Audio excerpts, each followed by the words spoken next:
Ladies and gentlemen, standing at midfield for the coin toss are Ravens captains Shannon Sharpe, Ray Lewis, and James Trapp. Representing the Giants are Lomas Brown, Ron Stone, Kerry Collins, Jesse Armstead, and Michael Strahan. Joining us for the coin toss ceremony are the coaches and MVPs from the 2 previous Super Bowls played here in Tampa. With us from the 1984 Los Angeles Raiders, our former head coach Tom Flores and running back Marcus Allen. And from the 1991 New York Giants, former head coach Bill Parcells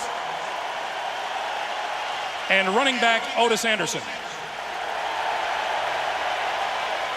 Coach Flores, would you make the toss?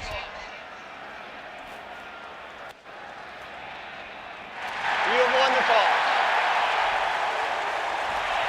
Which direction? Step over here, please. The Giants have won the toss. They will receive. Good luck, men.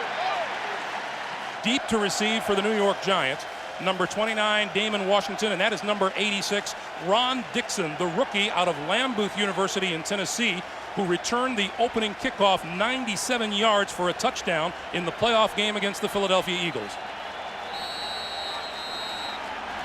We are glad you are with us on CBS, and Super Bowl 35 is underway. From the 5, it's Dixon. And kept down at about the 21 or 22-yard line by O.J. Brigance after a 17-yard return. And Kerry Collins, who will see a different defense today, comes off an NFC Championship game where he torched the Vikings for 381 yards and 5 touchdowns. Greg, we had a chance to talk to Kerry Collins this week. We watched him practice. What really struck me, he's very relaxed, knowing he's going against the best defense in football and extremely confident about the Giants' game plan.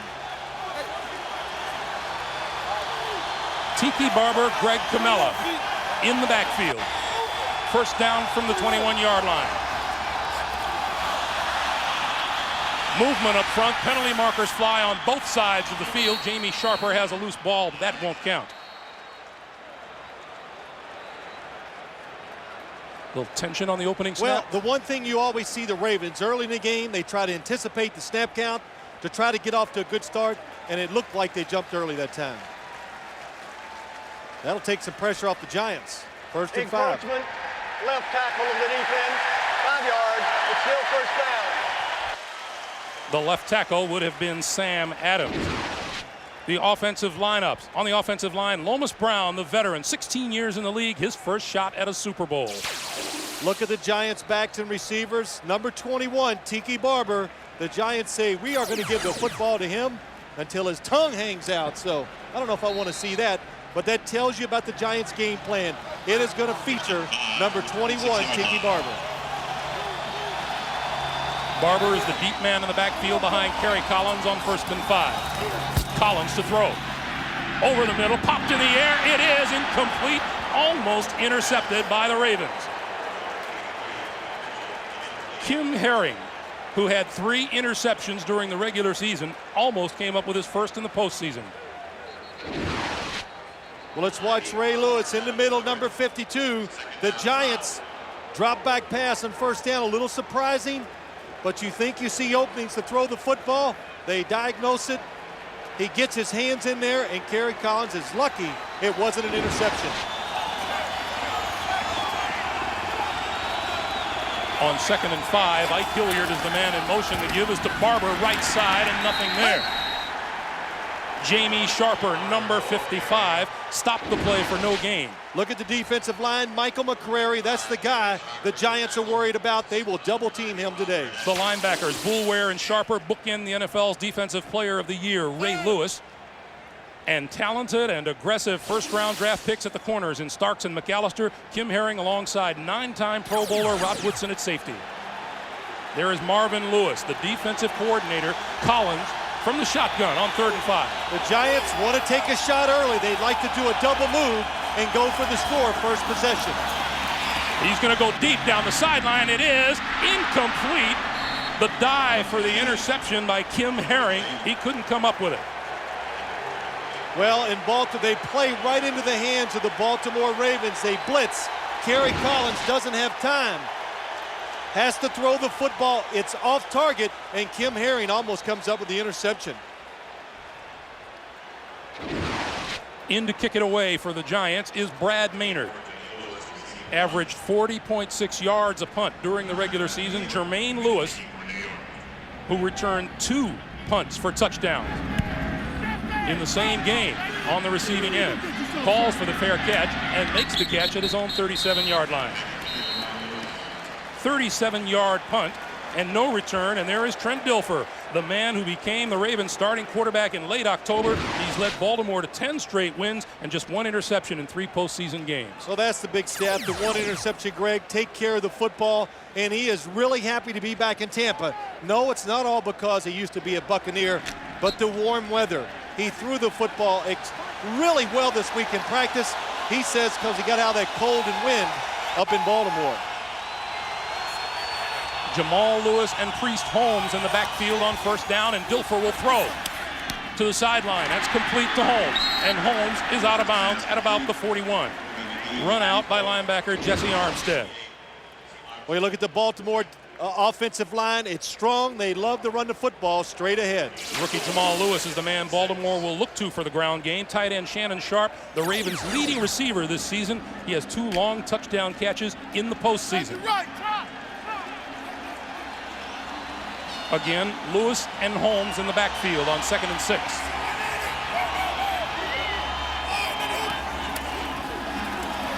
Dilfer to throw again. Sideline, incomplete. Kadri Ismail, the intended receiver, and Dave Thomas was right along with it. Well, let's look at the Giant defensive line, number 92, Michael Strahan. Baltimore's got to look out for him.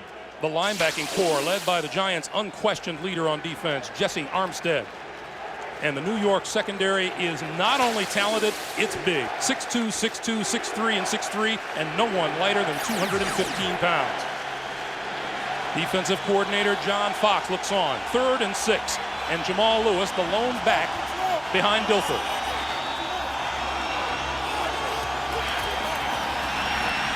Dilfer throws this side and overthrows his intended receiver, Shannon Sharp. So both teams 3 and out on their first possessions as the punting unit comes onto the field for the Ravens. Well, the one thing you think about when you look at this game, Greg, we know the defenses are good, but what both offenses found out, hey, they're even better than they looked on film. So the power, you can't gauge that when you study a team on film. You got to see it in person. Both teams surprised. Tiki Barber is deep to receive the kick, calls for the fair catch, and pulls it in at about the 12 or the 13-yard line.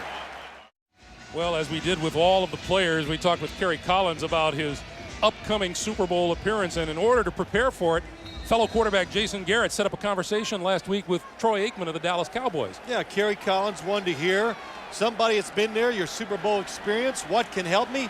Troy Aikman says, hey, you want to get off to a good start. It's really important, so tell your coach. Well, Troy didn't work quite that way. Under pressure both times, and both throws were almost picked off. From the 13-yard line, play clock winding down. He just barely gets it off. Pump and goes down before he can get rid of it. Rob Burnett, the team's leading man in the sack department with 10.5 during the season, throws Collins for a loss of 6. Well, you got to throw the football in rhythm when you're going against this Ravens defense. Amani Toomer's on a double move on the outside. He goes down the field, watch, fakes inside, goes deep on Dwayne Starks, and Dwayne Starks says, everybody tries those double moves on us. They are what they practice them many times a day, and they were ready for it. 2nd and 16 now from the 8. The pitch for Barber. Right side, trying to turn the corner. The cutback isn't there, and he is thrown at the 8-yard line by James Trapp. A gain of just 2, and the Giants are looking at 3rd and 14. There's Sean Payton, the offensive coordinator. Now, what do you have to do when you're the Giants, you're going to have a lot of bad plays against this defense. You must remain patient. Don't try to force it. Don't think there's a big play there. Wait for it to come, then take advantage of it.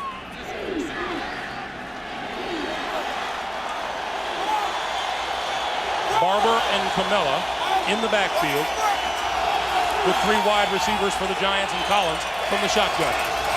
Hilliard in motion. Collins steps up, all kinds of room in front of him, and he will take off and then slide down at the 15-yard line, well short of a first down. We expected defense to come to the fore. This is the third 3-and-out. Well, we can expect a lot of 3-and-outs today, Greg, and you saw Marvin Lewis, the defensive coordinator.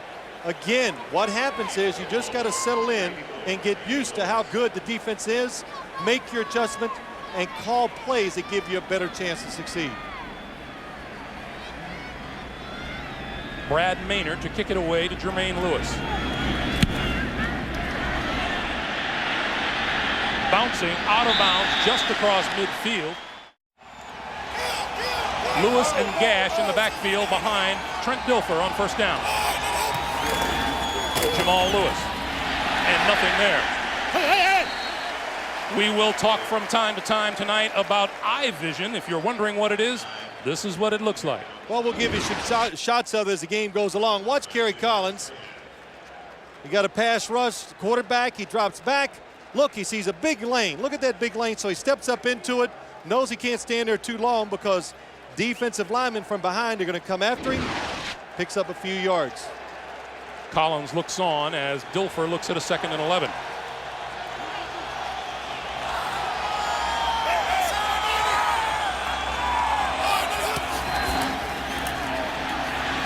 Out this way and falling, slipping down to the turf is Jamal Lewis, incomplete. It'll be 3rd and 11. Well, the one thing, Trent Dilfer, he has a very strong arm. He can throw it down the field.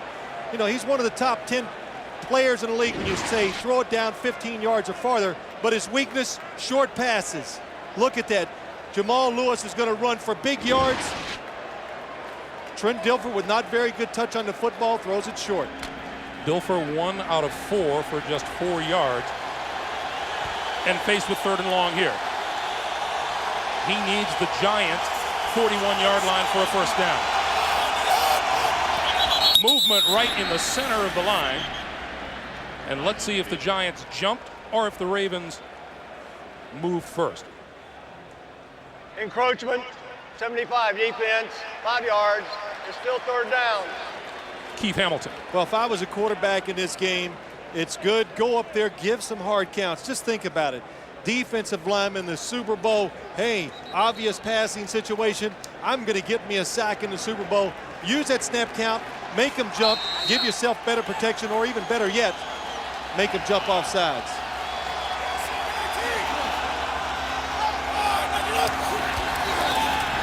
Dilfer on 3rd and 6, going to go deep. Down the field, has his man, incomplete in the end zone to Patrick Johnson. That is a perfect throw by Trent Dilfer. Patrick Johnson looks up and actually slows down. Watch him against Jason Sehorn. Goes right at him and just outruns him. Well, when I watch that replay, it doesn't look like he slowed down. I thought he looked for the football and didn't run through the catch. But when you watch the replay, it looks like a pretty good effort by Patrick Johnson. That was the best long ball I've seen Trent Dilfer throw since the playoffs have begun. Tiki Barber at his own 10-yard line for the punt from Kyle Richardson. He lets the ball bounce, and that's going to roll down to the 1.5-yard line. It's different when you play the Baltimore Ravens. Most teams on defense in this situation would be conservative. The Ravens try to score. They want a safety. The Giants know that. So Sean Payton, the offensive coordinator, says, I'm going to be aggressive and maybe go long from this situation. Whistles, and the handoff to Ron Dane. Now, as I say Prior that, to this now, false start, 76. Half a distance to the goal. It's still first down. Lomas Brown, the offender. now as I say that, Greg, that is a tremendous and a very good philosophy before the game started when you're going through the week. But what we've seen so far here, the Giants can be thinking, well, we better not be so aggressive because this defense is making it pretty tough on us so far. It is an aggressive Baltimore defense. It is noteworthy that the Giants have not allowed a defensive touchdown to be scored against them all season long. The only team in the NFL to boast that fact. Dane and Camella in the backfield. Collins rolling, throws over the middle. It is. Did it fall incomplete? It is on the ground and appears to be incomplete. Well, there's a look at it, Greg. They were coming after Kerry Collins. The Ravens guessed right. They were blitzing to stop the run, and then they go, well, if he throws it, we'll have a lot of players in there. Ray Lewis tips it. McAllister drops it. Webster drops it. It's a scrum at the 3-yard line. It's a scrum. We're in Australia. But that's Kerry Collins. Every time he goes back to throw, the Ravens are getting their hands on the football first. 3 incompletes and a sack and 4 dropbacks. 2nd and 10.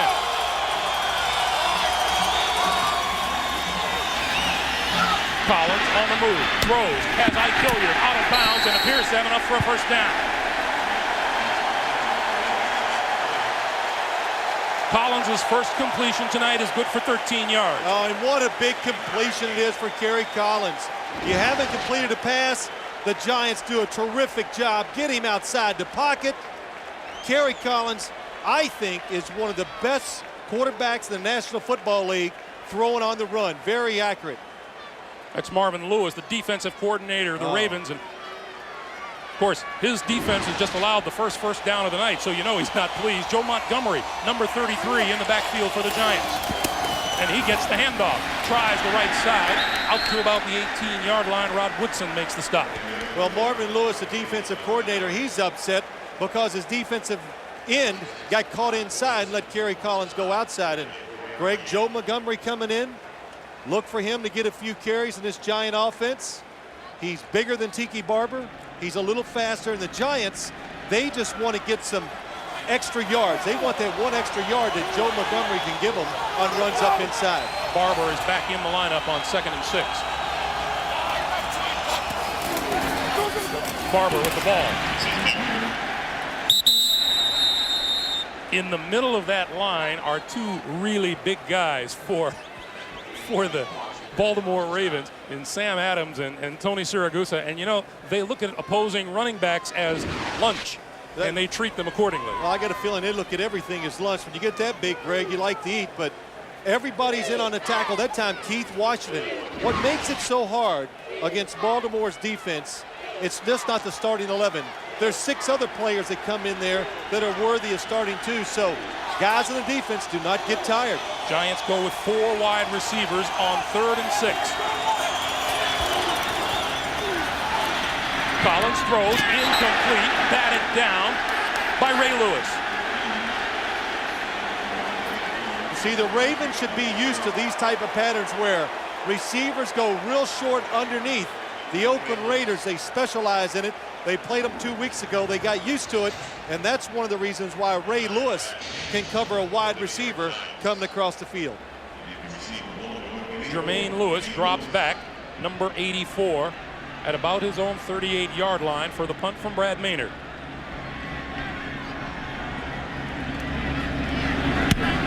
Yeah, baby! Booming kick. Lewis from his 35. Turning the corner, blockers in front.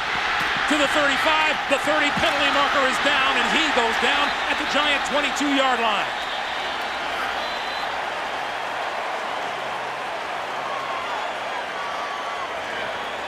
Boy, you heard that all week long. The special teams of the Ravens, most people think they have the advantage. Holding 45 of the receiving team during the run back. 10 yards, first down. The penalty is on Corey Harris, number 45. And it will wipe out a 43-yard return by Jermaine Lewis.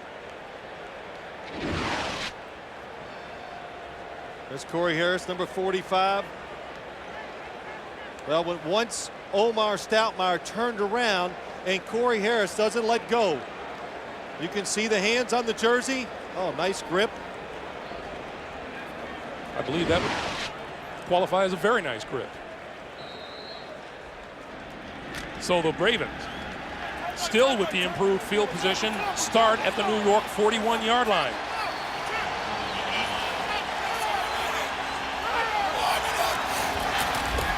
Jamal Lewis, left side, lead block by Sam Gash across the 40 to about the 39-yard line. Well, Jamal Lewis, his strength, he's big, and he likes to run straight ahead. Watch him as he just goes up into the line of scrimmage. Sam Gash, the lead blocker, and just lowers his head and gets in there and gets some tough yards. Jamal Lewis, 1,364 rushing yards on the season. 2nd and 7.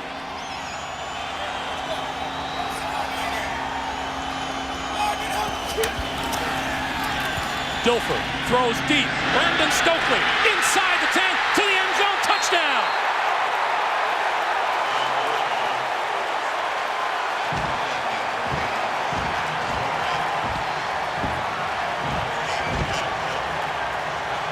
There's the name, Greg, we expected to hear a couple weeks ago. Brandon Stokely, probably the fastest player on the field tonight. Him and Ron Dixon for the Giants. But watch Stokely going against Jason Sehorn. Just a little stutter step, then wow, what a throw by Trent Dilfer, right in stride. Stokely makes an easy catch. 38 yards, the longest reception of Stokely's 2-year career. The extra point is up, and it is good. Trent Dilfer's 38-yard touchdown pass caps a 41-yard drive. That is the longest touchdown drive allowed by the New York Giants in this postseason. I think the New York Giants made a mistake on the coverage. And why do I think that? I saw the replay, and I saw Jason Sehorn's reaction after Brandon Stokely crossed the goal line. On the kickoff, Ron Dixon trying to get outside the coverage, and he is not going to make it. Down at his own 14-yard line. And let's go back to the touchdown pass. Well, what always makes it easy for a quarterback is to have a clean line of sight. Watch Trent Dilfer, nice look off, looks to his left, and nobody in front of him. Look at that nice lane. He can see the receiver down the field, and what a throw. Now watch Jason Sehorn's reaction as he gets up. Oh, absolutely. And Sean Williams, his body language, oh, it almost went through. Nice catch, though, hangs on. And you saw Sean Williams' reaction. That also tells you, I think he made a mistake. Barber and Camella behind Collins. First down from their own 14. Collins to throw. Quick out. Camella. And hit at about the 15-yard line by Dwayne Starks. A pickup of 2, 2nd and 8. Let's go back to the touchdown and let me show you what I mean for all the people at home so you can understand. Shannon Sharp's up here. As it goes, you'll see 2 defenders on him. Look where Sean Williams goes. He was supposed to be on the other side, and what also lets me believe that Jason Sehorn was expecting help. He was on the outside of the receiver. Somebody was supposed to be on the inside. The Giants trail in the postseason for the first time. Barber. And Barber tripped up and down at the 18-yard line. Ray Lewis's pursuit held that to a 2-yard gain. Boy, Ray Lewis, what did he tell us, Greg? All of his teammates make fun of this guy because he's not that fast, they say. And I made that point to Ray Lewis, and he goes, yeah, but when somebody has a football in their hand, I'm really fast. And you could see it that time. He can run to the football as good as anybody I've ever watched on film or been in person to watch the games. The Giants 0 for 3 on 3rd down so far tonight. 3 wide receivers. Collins on the move. Gonna keep it sliding down at the 20. That won't be enough for a first down. And Kerry Collins getting into a little jawing with the Raven defense. Well, I don't know what the Giants were trying to do there. It almost looks like it was a quarterback keep, and I wouldn't be sending Kerry Collins to the perimeter against his defense too often, unless it's to throw the football first.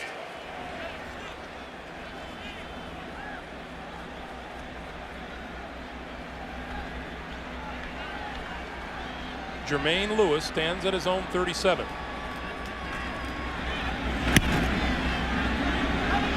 Good punt by Maynard. Loose ball.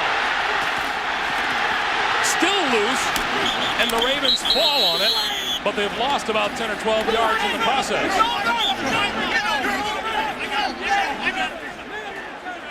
This is Jermaine Lewis, and Lewis had definitely had eyes for Damon Washington.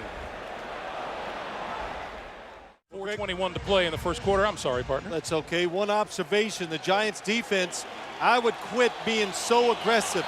Make the Ravens march down the field. Don't keep coming after the quarterback and let him throw these bombs going for the quick scores. Movement on the line before the snap of the football. This appears that it will go against Baltimore. See, that's the one Ball thing. start, 64 offense, 5 yards. It's still first down. That's left guard Edwin Mulatalo. That's what the Ravens want you to do. They want to run the football, then they want you to be aggressive in the passing game so they can throw it deep. Matt Cavanaugh, the offensive coordinator, he called his favorite play in that touchdown, send everybody straight down the field, let the quarterback look off, throw it to the guy that has a one-on-one coverage, and Trent Dilfer did that. To give us to Jamal Lewis. Lewis up the middle, gets hit at about the 25-yard line. Mike Barrow along with Keith Hamilton leading the charge. A pickup of 2, and it'll be 2nd and 13. Well, let's take a look at UpCam and see what it looks like up inside. Wow, look at Jesse Armstead attack the line of scrimmage. He misses the tackle. Keith Hamilton falls off the block and gets the tackle. Brandon Stokely back onto the field, and he is in the slot to the bottom of your screen, number 80.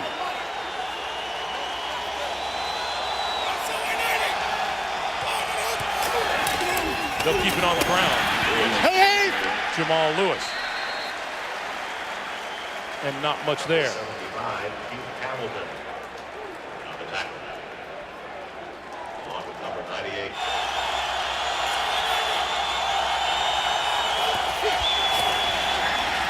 Deep drop. Plenty of time. Throws and underthrows. Stokely coming across the middle. Pass incomplete intended for number 80, Brandon Stokely. 51. I was going to say Trent Dilfer is really throwing the football very well down here so far in this game, but that time Brandon Stokely wide open. Nobody has him, and Trent Dilfer waits too long to deliver the football. Dilfer's numbers on the night. And Ike Hilliard is back to receive this punt. Jim Fossil and Tiki Barber had indicated it would be Barber. Barber has returned 1, but this is Hilliard. Hilliard from the 20. Dodges at one tackle and another, and was run out of bounds close to the 40-yard line. O.J. Brigance with the special teams play for the Ravens. 53-yard punt and a 19-yard return. And Kerry Collins set to come back onto the field to lead the New York Giants offense, and you see his numbers on the evening. And yeah, well, there's a couple things. The Giant defense did what it had to do. In other words, they got to play the same game the Ravens are. Try to get field position. It worked. This time they got it near the 40-yard line. And Kerry Collins, he had to go to the sideline, and you got to reevaluate how you're going to play this game. You got to know as a quarterback, you got to go, wow, this is tough. And you got to make your decisions quick and be extremely careful with the football. the rookie Ron Dane is the lone back. Collins play fakes, has time, gonna go deep down the middle, has a man open, incomplete, intended for Ike Hilliard inside the 20-yard line. And that's the best time Kerry Collins has had tonight. Nice play by the New York Giants. They keep players in to give the quarterback extra protection. What a move by Ike Hilliard. I did not see that until I watched the replay. A double move. And what happens is, after you make that second move, you're not going to be going as fast as you usually are. So Kerry Collins throws off his timing just a little bit and is a yard too long on the throw. Ike Hilliard coming off a 10-catch performance in the NFC Championship game. Collins fakes one way, goes the other, Tiki Barber. And Barber sliding down at the 40-yard line. And it'll be about a 3rd and 8. Now see, when that screen play was set up, Greg, I was sitting up here going, oh, this looks good, and I know you were too.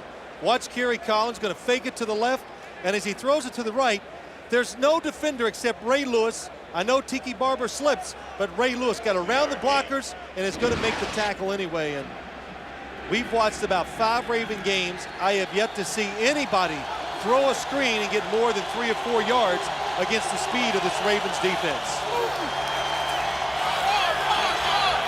3rd and 8 for the Giants.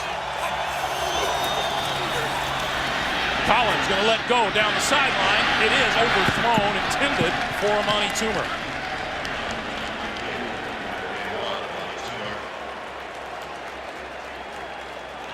If nothing else, the Giants are showing the Ravens that they won't hesitate to go deep tonight. Yeah, they will go deep, but the problem is the Baltimore Ravens have, I think, one of the best tandem of corners in the National Football League. Dwayne Starks and Chris McAllister, they're up to the challenge most nights to cover people on the outside one-on-one. Tremaine Lewis is deep. He showed how dangerous he can be on his last punt return. Sky-high kick. This one is allowed to bounce and will roll inside the 25-yard line to about the 23. Well, so far we've seen Ray Lewis stop some running plays. We've seen him get his hands on a couple passes. This time he's a blitzer. He's a pass rusher. And a nice job. Greg Camella commits way too early going after him, and Ray Lewis goes right around him and almost gets to Kerry Collins. From their own 23-yard line, Dilfer to throw. Has time, going to go deep. The defender slipped and fell and is thrown out of bounds. Jason Sehorn fell at about the 45-yard line. Patrick Johnson was wide open. Well, if I didn't know better, the Baltimore Ravens are picking on Jason Sehorn. They are double moving him. They're trying to run down the field and just outrun him. Watch this. Patrick, nice move, and Jason Sehorn slips. Oh, and Trent Dilfer, if he holds the ball just a half a second longer, he's going to see it, and it's a walk-in touchdown. You know, it's funny. All week long, we've talked with Trent Dilfer and said, what's the big difference between your days here in Tampa and your days in Baltimore? He said, patience. But he's been throwing the ball an awful lot tonight. The give is to Jamal Lewis, and Lewis, the left side, out to about the 28-yard line. See, Greg, it's easy to have patience when you got a defense on the other side that always gives the ball back to you about 2 minutes after you come off the field. But that's what the Baltimore offense, what a good strategy so far. When they're throwing it, they're looking for yards. Trent Dilfer is getting back deep and throwing it down the field, and that's 3 times we've seen a receiver wide open. All 3 could have been for scores. No one has been very efficient on 3rd down tonight. 3 wide receivers, Priest, Holmes, the lone back behind Dilfer. Dilfer throws. That is incomplete. Dilfer was telling us all the practice this week has been on quick timing moves and that the ball would be in the air before his receivers made their breaks. Yeah, he asked me after we watched him practice. He says, okay, Phil, what's the theme? What are we going to do this week? And I'm going, man, I don't know, Trent. I didn't watch it that closely. But he says, get rid of the football. That's what I'm going to do. I'm not going to take sacks or take the big hits.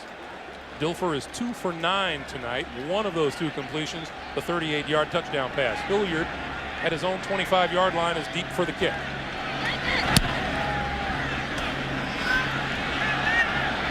And he'll get a return out of this one. 35, 40. And he's brought down at the 41-yard line. And again, decent field position for the New York Giants. A 44-yard kick and a 13-yard return. Jamie Sharper making the stop. Well, I think we've seen both teams testing the other, trying to find where the little chink in the armor is. Well, I think the Ravens have definitely found that chink, and it's a chunk. It's big, and they're taking their shots down the field. I think the New York Giants still trying to figure out how are we going to move the football, and I think the best way to do it is look for those big plays. Look down the field, try to score with 1 or 2 big throws. I don't think you can march it down in a 10-play drive and score against the Baltimore Ravens.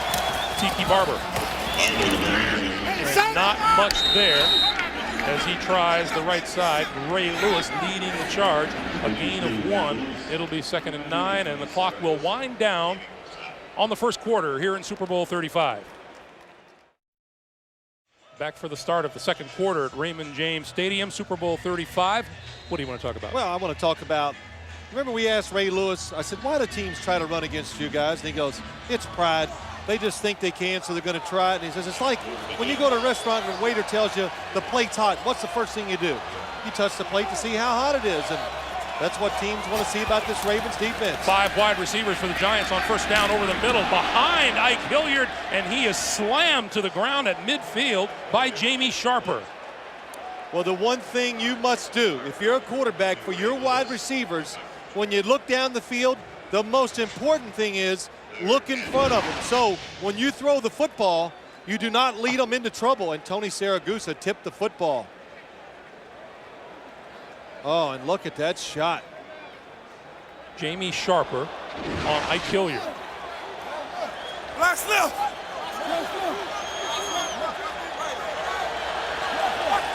From the shotgun.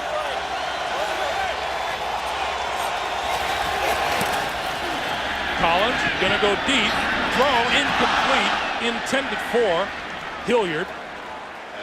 And let's get a sense of what's happening down on the sidelines. Let's check in with Bonnie Bernstein. Well, Greg, I've been keeping an eye on Kerry Collins' demeanor, and even though he's been sacked and pressured and almost picked off a couple of times, he's been very calm, comes off the field, replaces his helmet with his baseball cap, and goes to talk to his coaches. And when the Ravens actually scored the touchdown, he glanced up to the scoreboard and went right back to talking to Greg Kamel about what they were doing on the next play. Greg? All right, Bonnie. 6 New York drives, 1 first down, 5 3-and-outs. Jermaine Lewis awaits the punt. Another good kick by Maynard. Fair catch called for and made at the 14-yard line. First down, Baltimore, their own 15-yard line. Double tight end setup, but the give is to running back Jamal Lewis, and there's not much there on the ground. Let's check in with Armin Katayan. Armin. Thanks, Greg. Linebacker Jamie Sharper described the Ravens as sleeping giants this week. He told me we get transformed, unleashed in his words, after a big play. The Brandon Stokely touchdown for sure, that big Sharper hit on the last series, and I can tell you they're not sleeping down here right now. Back to you. All right, Armin. Yeah, it's a very emotional team. You could tell that just by the way they announced the starting lineups. They took their helmets off. They all were very excited about it. Dilfer to throw. Out here, complete to Ben Coates. The veteran tight end in his 10th season, longtime New England Patriot. Only his 2nd reception in the postseason. Well, the one thing Trent Dilfer said, I got to do in this football game, I got to look down the field, and when it's not open, get rid of it immediately to the short receiver. That time it was Ben Coates. Another 3rd down. Priest Holmes, the only one in the backfield as Dilfer deploys 4 wide receivers on 3rd and 6. Dilfer has his man, complete. Patrick Johnson, enough for the first down.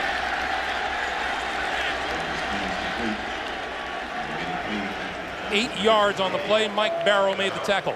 Well, again, you know, when we asked Trent Dilfer a lot of questions. 3rd down throwing is by far the hardest thing for a quarterback. Let's see what it looks like to Trent Dilfer.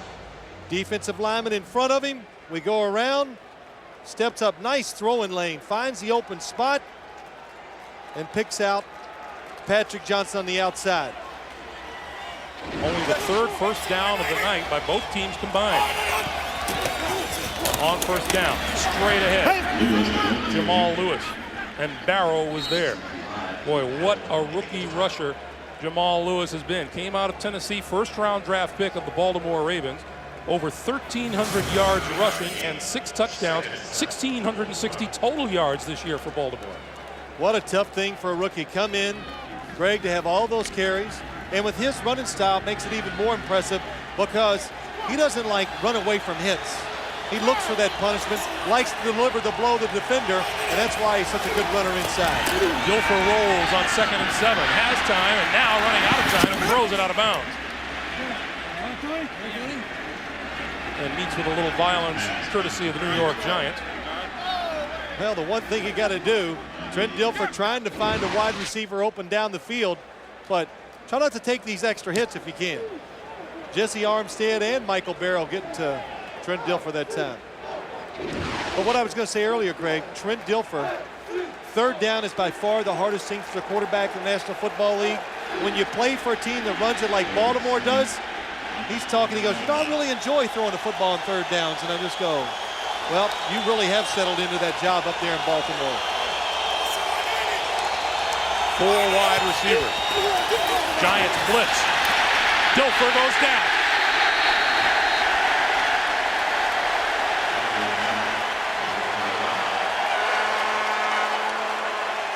The Giants told us this week they like the matchup of Michael Strahan on the right side against Harry Swain. Well, we actually asked the Baltimore Ravens, what scares you in the football game? They said, hey, Harry Swain against Michael Strahan. So we expected to see him double teamed most of the time. That time he was singled up, he gets a sack. Tiki Barber to take the punt, which rolls off the side of the foot but takes a Baltimore bounce and is down at the 40-yard line. Barber and Cannella behind Collins on first down. Collins on the move. Looking downfield, penalty marker flies as Collins runs out of bounds at about the 38-yard line.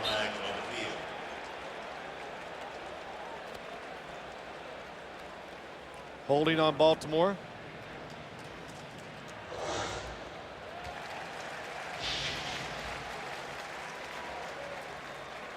Well, the Giants' field position has been steadily improving their last 3 drives.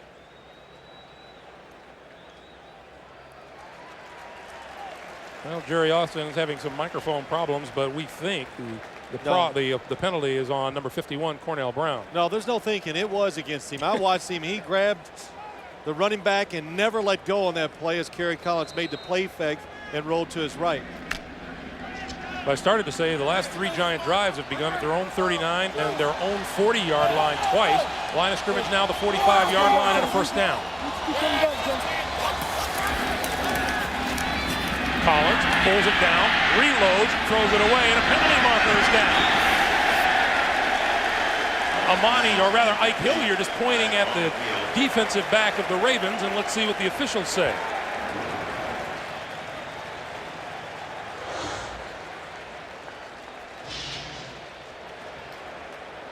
Illegal contact against the Baltimore Ravens. Yeah, Jerry also a little upset about that, Mike. But let's watch Dwayne Starks against Ike Hilliard. Nice fake. Oh, very nice. Again, a double move by the Giant wide receivers. The Giants are throwing the football. They are looking for big plays. 10 penalties. If the Ravens in the AFC Championship tie their season high, they've got half that number already this evening. So they've moved by penalties, 5-yard increments. The ball is at midfield, first down Giants.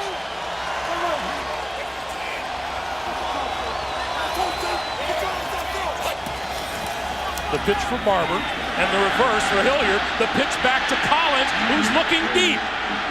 Hilliard, the intended receiver, and is out of bounds. They get Ron Dixon, the intended receiver.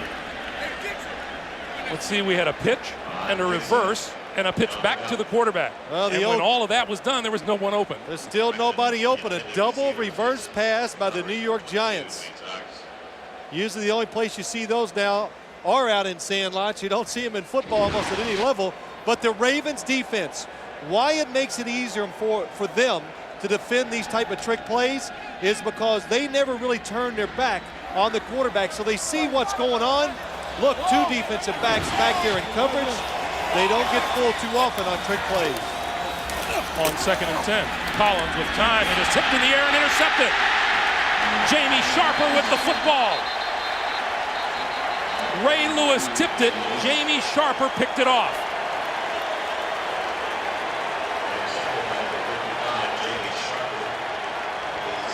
Well, every time you look up, watch Kerry Collins as he throws.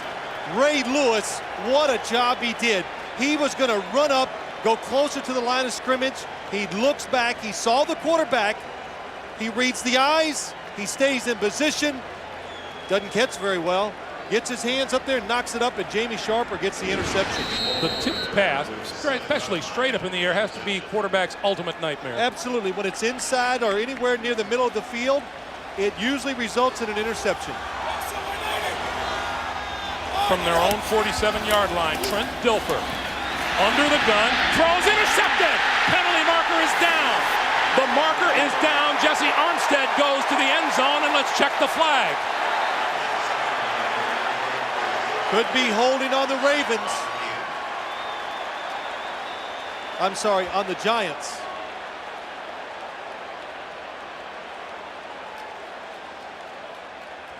That is exactly what it is. Jamal Lewis was the receiver in the play, and he was tackled. Holding, 75 defense, 5 yards, automatic first down. The penalty is on Keith Hamilton. And you saw Brian Billick's reaction. His reaction is, yeah, it's a penalty, but he wants to know, why as a quarterback, Trent Dilfer, why are you taking this chance? You must be throwing to something you do not see. That was a good shot. You could see Jamal Lewis getting pulled. So now the line of scrimmage, the New York 48-yard line. First down, Baltimore. Jamal Lewis shakes a tackler, shakes another tackler. Inside the 40 to about the 37 or 38-yard line. And he appears to have enough for a first down. You know, Greg, going back to that screen where there was a holding penalty, even if the running back is not held, I think it's going to be an interception. Watch Jamal Lewis come up into the line of scrimmage. Here's Keith Hamilton. He sees the screen, he grabs him. Trent Dilfer has to anticipate the throw before he wants, and it's too late to even get up and make a tackle on the interception. First down at the 37-yard line. Lewis back to the line of scrimmage and not much more. Keith Hamilton with the stop. We'll call it a gain of 1 and 2nd and 9. Matt Cavanaugh, you saw him over there as he communicated the next call out to Trent Dilfer. As we talked to him, we said, you know, have you ever thought about having to call plays against this Baltimore defense? And he said, no, that would give me nightmares. Yeah, that's right. Well, he has the nightmares. He has to work it against it every day in training camp, and he says it's not a lot of fun. Can't get much done against that defense. Dilfer steps up, nowhere to go, goes down at about the 42-yard line. Cornelius Griffin, the rookie out of Alabama. Some of the Giant defensive linemen, they talk about Cornelius Griffin, and they just say, hey, this guy has it all. First, he has the talent, which is always, you know, important to be a star in the NFL. Watch him there, number 97. But they said what's going to set him apart is the fact that he likes to work. He works hard at his job. That's going to enable you to just keep getting better. Dilfer needs the New York 27-yard line for a first down. 3 wide receivers and Priest Holmes in the backfield. Dilfer deep drop, throws, has his man, and he dropped the football. Shannon Sharp had it and dropped it inside the 40. Well, if the Giants keep hitting the quarterback like they are, Trent Dilfer, almost every single throw, after he lets it go, he ends up on the ground. If they keep hitting him, he's going to make a mistake because you don't get enough time to make those decisions down the field and see clearly. Kyle Richardson will kick it. Tiki Barber is at the 10-yard line. Richardson, again, his specialty, pinning the team inside its own 20. And he'll do it again here as Barber makes the fair catch at his own 15-yard line, and there's a penalty marker down.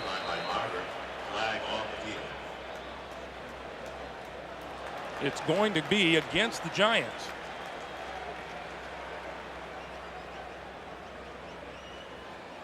Holding, number 25, during the kick. Half a distance to the goal, first down.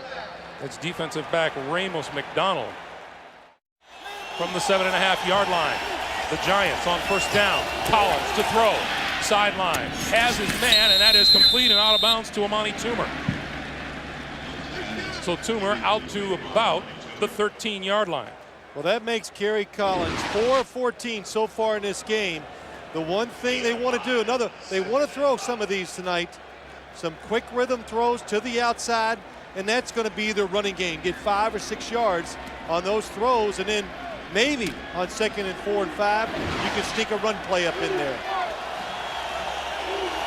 2nd and 5 now.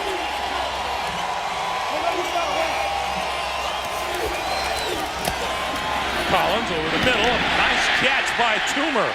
Toomer across the 30 to the 32-yard line and a first down.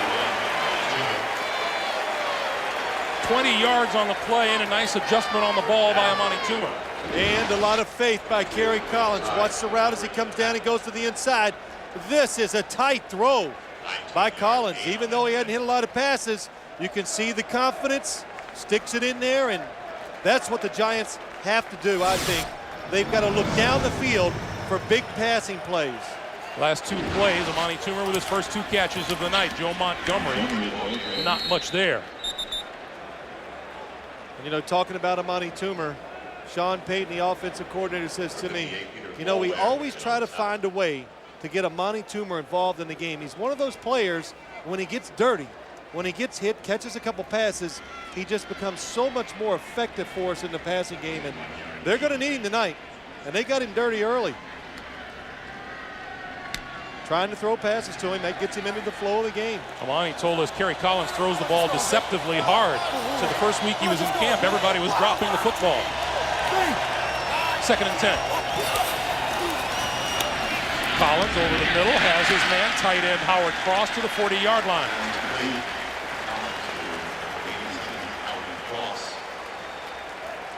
It'll be a 3rd and 2. Well, a couple things I noticed now. The Giants just keep spreading the field, trying to get space, make the Baltimore defenders cover more ground.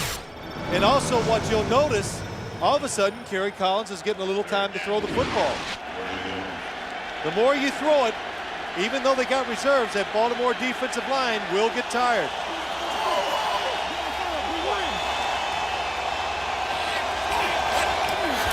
Sam Adams goes across the line. Let's see if he was drawn off or if he jumped.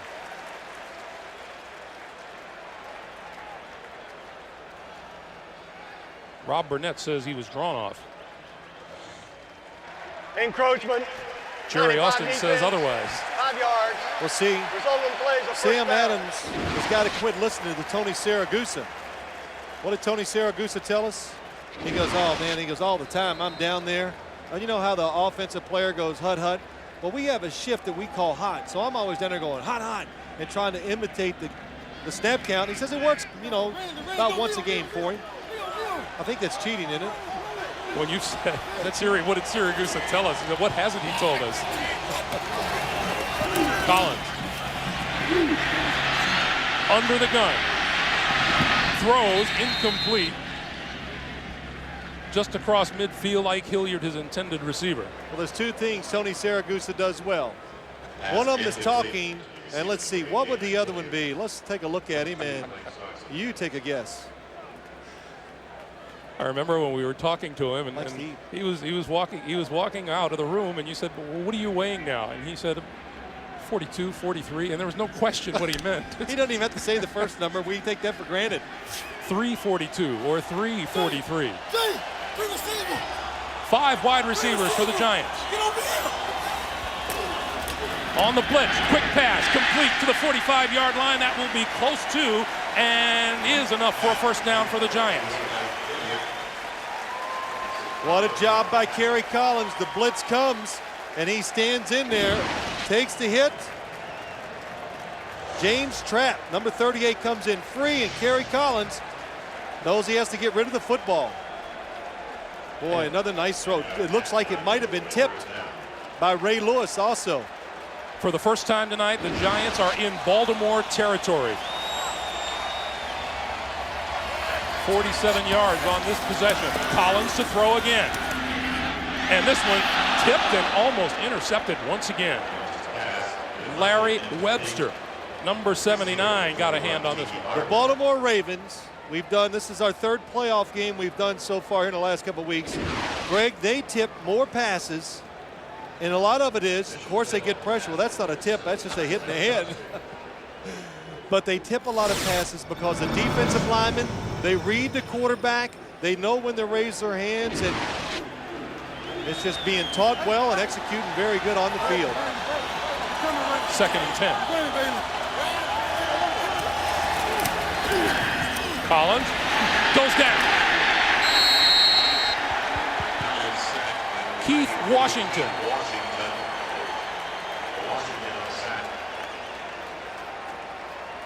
Loss of 8 on the play, and the Giants will be looking at a 3rd and 18. Well, Keith Washington, number 93, just keeps working, gets around his man, gets flushed out of the pocket. Bullware is making Kerry Collins go to his left. Keith Washington gets off his block and gets the sack. So the Giants now back on their own 46. They need the Baltimore 35 for a 1st down. Barber up the middle and to the 42-yard line before he is brought down. Corey Harris, Ray Lewis with the tackle, but the Giants will have to kick it away. Well, the Giants changed field position. They moved it down. They got a chance to pin the Baltimore Ravens deep. Defense, you got to go out there, do your job, and give the football back to your offense in good field position. Brad Maynard will kick it away. Jermaine Lewis stands at his own 10-yard line.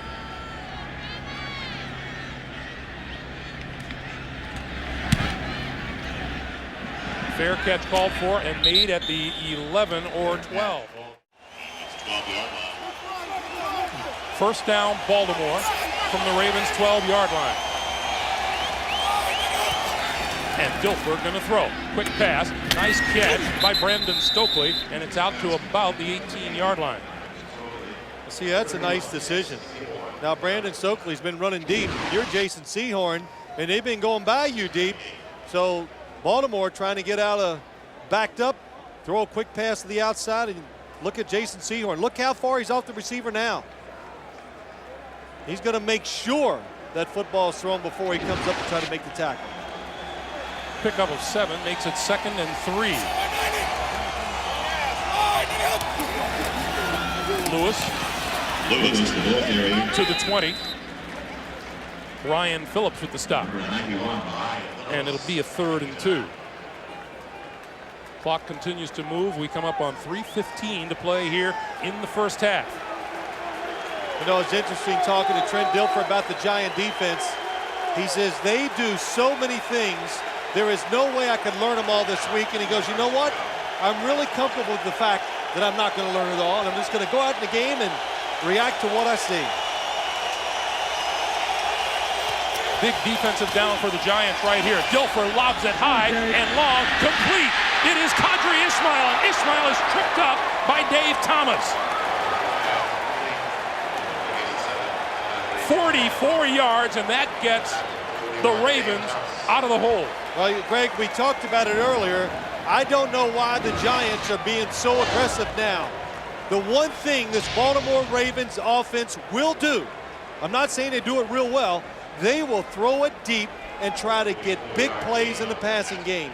Make them throw it, complete a bunch of passes, have a lot of good runs before they can score. When you take chances, you blitz them, you try to pressure the quarterback, you're letting Trent Dilfer off the hook. This changes the tone of these last couple of minutes here in the 1st half. Dilfer with the give to Lewis, and Lewis is down at about the 35-yard line. 2 minutes to play. 2nd and 9. Dilfer to throw. Down the middle, incomplete. Intended for Qadry Ismail. The one thing you cannot accuse Trent Dilfer of, and that is not having a strong arm. I mean, he can let that football go, and we said earlier, he is just so happy to be back in this stadium because of the weather. I saw him a couple weeks ago up in Baltimore. He goes, oh, I don't know how you do it. How can you throw in this cold weather? I can't grip it. I can't throw it. I got no touch. And, well, he survived it, did a pretty good job, and happy to be back here in the warm weather. Jermaine Lewis is into the game as a wide receiver. That's Stokely in motion, and Dilfer to throw out here into the flat, and that's complete to Lewis. And Lewis is slapped out of bounds at about the 30-yard line. And now, more than just the usual little jawing as players converge on the other side of the out-of-bounds line. And the wrestling continues. Looks like Jesse Armstead is there, so is Patrick Johnson.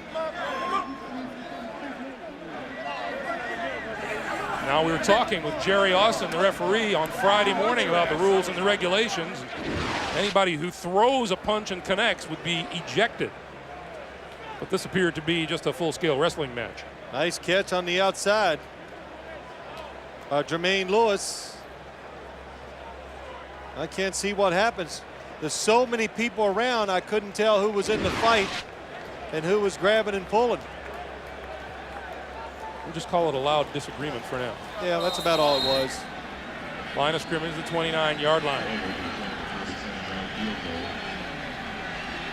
Matt Stover to attempt a 47-yard field goal. It is up, it is long enough, and it is good.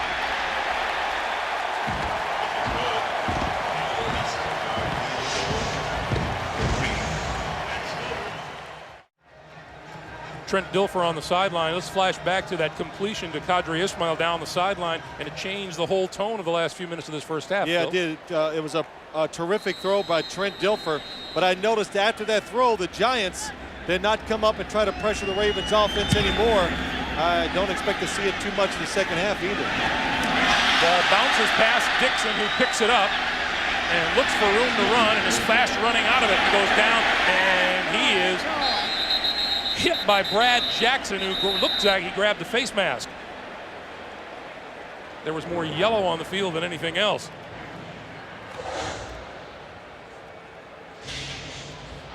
Personal foul, face mask.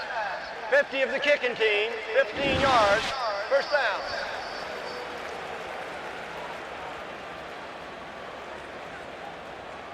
There's Ron Dixon. And Brad Jackson, second-year linebacker out of Cincinnati, the offending Raven. So instead of being at the 10-yard line, the line of scrimmage now moves out to about the 28. Well, that might change the Giants' thinking right here. You can go ahead and be a little aggressive. Instead of being backed up, you're now to your own 28. Both teams, all of their timeouts left. A minute 34 to play. Collins steps up, throws, has his man. Ron Dixon, and Dixon out to the 44-yard line and a first down. 16 yards, and the Giants are in a hurry-up. The hurry-up offense it's become so much easier for the quarterback now that they have a transmitter in their helmet. Kerry Collins is up there calling the play. The coach is talking in his ear what to call. The give straight up the middle and on the move across the 40, inside Tiki Barber all the way inside the 30-yard line. Finally run out of bounds by Rod Woodson. Tiki Barber chewing up yardage on the very field his twin brother Rondé covers as a cornerback for the Tampa Bay Buccaneers. Well, Greg, we said earlier, we think, we know now that the New York Giants, they have found out offensively what they're going to do the rest of the game. Spread it out all over the field and run some draws. That's how you can run the football against the Ravens, and just make it a throwing contest. And Kerry Collins is an excellent thrower of the football. From the 29. Collins pumps, goes, throws it over, and it is intercepted at the 2-yard line by Chris McAllister.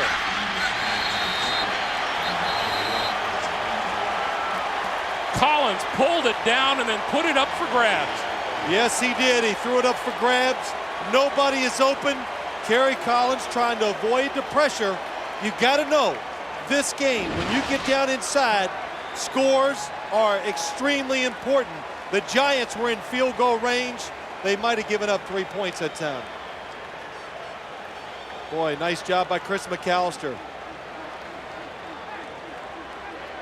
Kerry Collins and Jim Fossil. Well, you know what Jim Fossil was thinking, and you have the feeling Collins knew his mistake as soon as he let go. You got to know, and I know Kerry Collins has already made this evaluation on the sideline.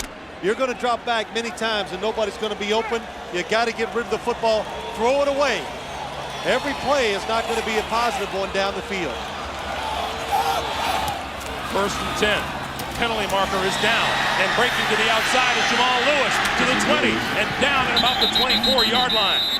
Jason Sehorn makes the stop. 19-yard gain for Lewis.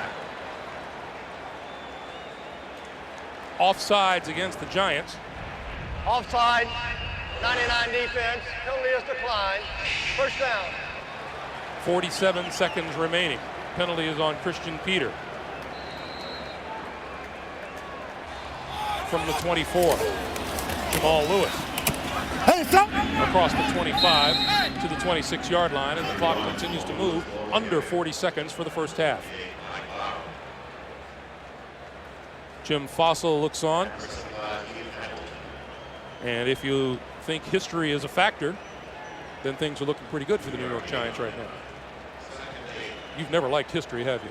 I'm not a big history buff. That's right, Greg. But that last drive by the Giants offense, that's gonna put a little sting on them when they go in at halftime, knowing they had a chance to get some points and they let it slip away. What's the bigger factor, the knowledge that they can move it, or the fact that they failed? Well, right now I think it's the fact that they failed, because moving the football, as we've seen this first half, is not very easy against the Ravens defense. We have come to the end of the first half.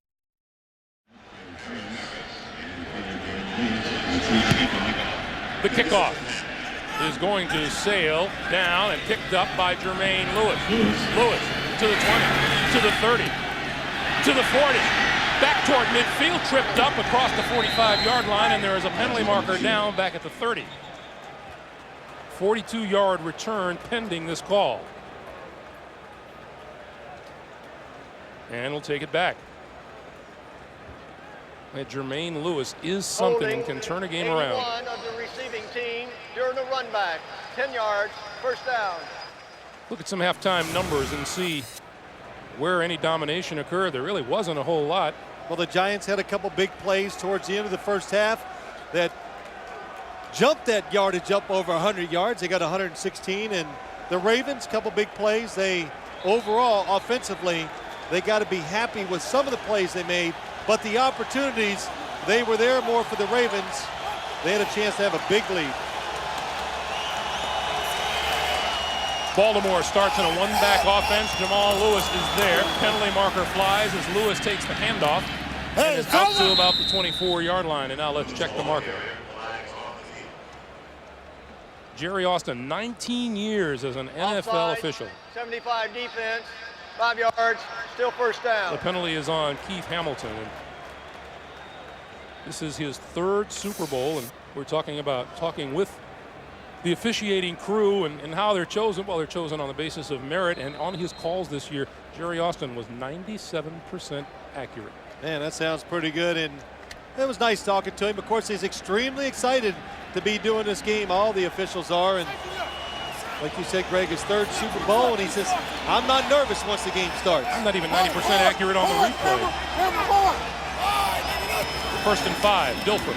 Quick drop, quick slant. Oh, what a grab by Brandon Stokely. And Stokely wrestled to the ground across the 30, and that's enough for a first down. I remember a couple weeks ago talking to Brian Billick. They were playing the AFC Championship game against the Raiders, and he goes, if you guys are talking to us in 2 weeks, it's going to be because of Priest Holmes, who didn't turn out to do a whole lot in the championship game, and Brandon Stokely. Didn't catch a lot of passes against the Raiders, but we can see he has been featured much more tonight. A look at Brandon Stokely as he comes out to the bottom of your screen. Lewis and Holmes in the backfield. The give is to Lewis. Straight ahead for just a couple. Pick up of 2, and it'll be 2nd and 8. Well, it was billed as a defensive battle. It didn't let down in the first half. You know, you can always do this. You take away a couple plays in both offenses, the yardage, it could have been under 100 for both teams. And there's Marvin Lewis and John Fox, the defensive coordinators. 2nd and 8. Lewis flares out, takes the pass, cuts back inside across the 40 to about the 41-yard line. A pickup of 4, and it'll be 3rd and 4. And let's check out the play on iVision. Well, let's check it out and see what it looks like for a running back to catch the pass. Swinging out to the right. Trent Dilfer, look at that. Looks like he's wide open, going to get a lot of yards. Looks up the field and watch the defenders close in around you. In the NFL, those big holes you see close very quickly. 3rd and 4. Dilfer. Hit and drop at the 33-yard line. Michael Strahan, Cornelius Griffin closed on the quarterback. Well, Michael Strahan said, I'm just going to run right through Harry Swain. And I know he's going to be looking for me to do that. So when I decide to go around him, he won't be able to block me. And that's what happened that time. And Trent Dilfer has been holding his hand some tonight, and this time it's the left hand, which does get hit a lot from the quarterback position. It's in front of you, and they hit it as they go through on the sack. Tiki Barber back to his own 20-yard line. Now drifts back to the 16. Looking for running room. Coming to the near side. He gets a block and is out of bounds at about the 20-yard line. Armikatayan back here at the Super Bowl. Right behind me, you can see the Ravens training staff working feverishly on the left hand of Trent Dilfer. They just brought some ice over. I was watching him very carefully. In fact, he just walked by me. He looks like he's going into the locker room. And as you can see, Greg, we've got Tony Banks warming up.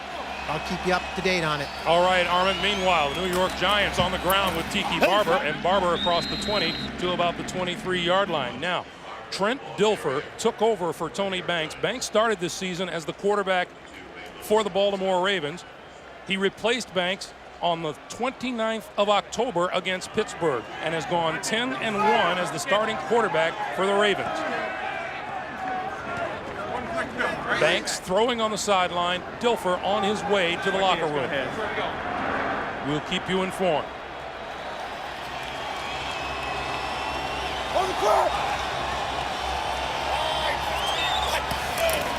On 2nd and 8. Collins steps up and runs. Slides down at the 29-yard line. He'll be a couple of yards short of a first down.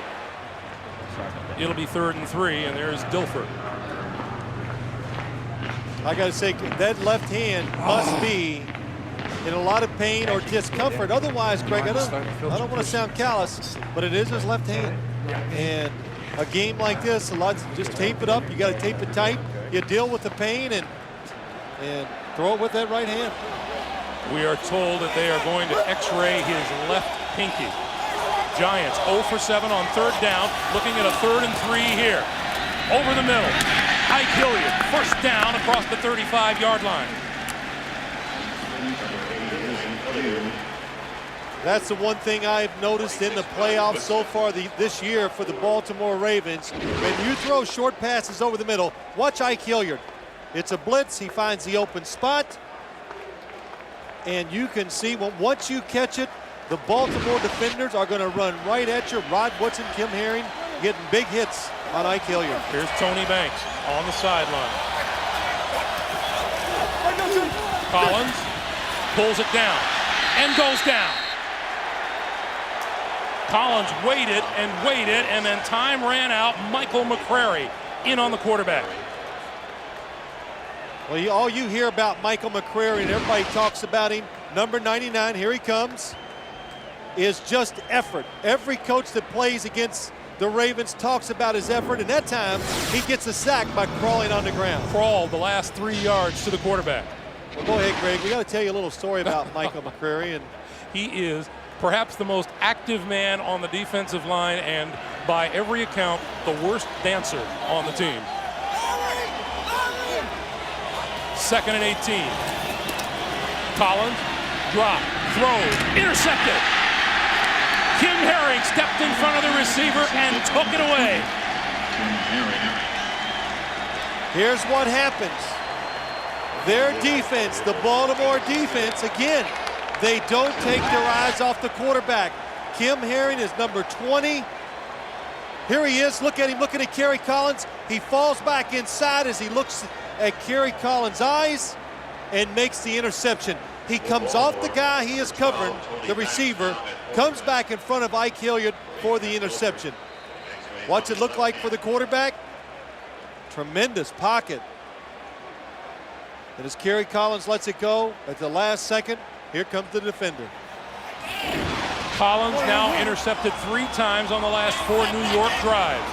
First down Ravens from the Giant 41, and Jamal Lewis left side to about the 36, and Tony Banks is the quarterback. Tony Banks during the regular season, 8 touchdowns, 8 interceptions, completed almost 55% of his passes.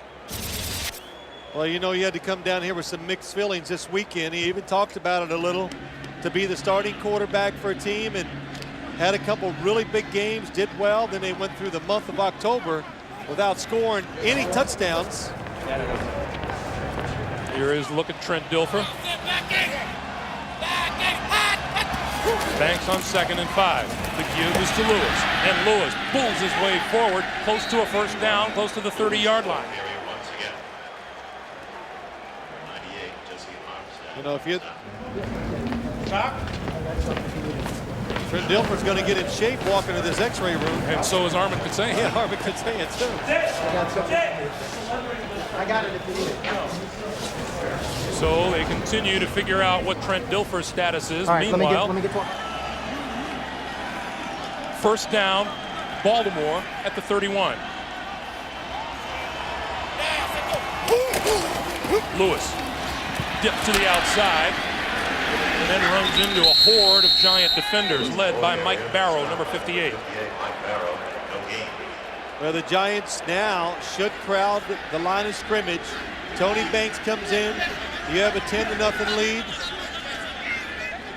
That's Edwin Mulatalo getting off the field, or getting off the floor with without his helmet.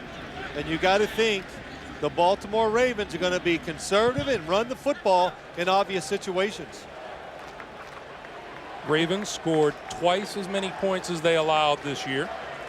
Their average margin of victory, 16. Their average margin of defeat was 8. Lucky, Jim. 2nd and 9. Banks to throw. Batted down as it crossed the line of scrimmage. You know, Greg, we talk so much about Baltimore's defense and all the things that are going on. This Baltimore offensive line doesn't get enough credit. Let's watch Tony Banks' first pass. Quick drop. Keith Hamilton gets that big arm up and knocks it down. But the one thing that's impressed me about the Baltimore offensive line and their offense so far in the postseason has been they can line up every once in a while and run right at you and really pick up a couple big first downs to eat up clock and change field position.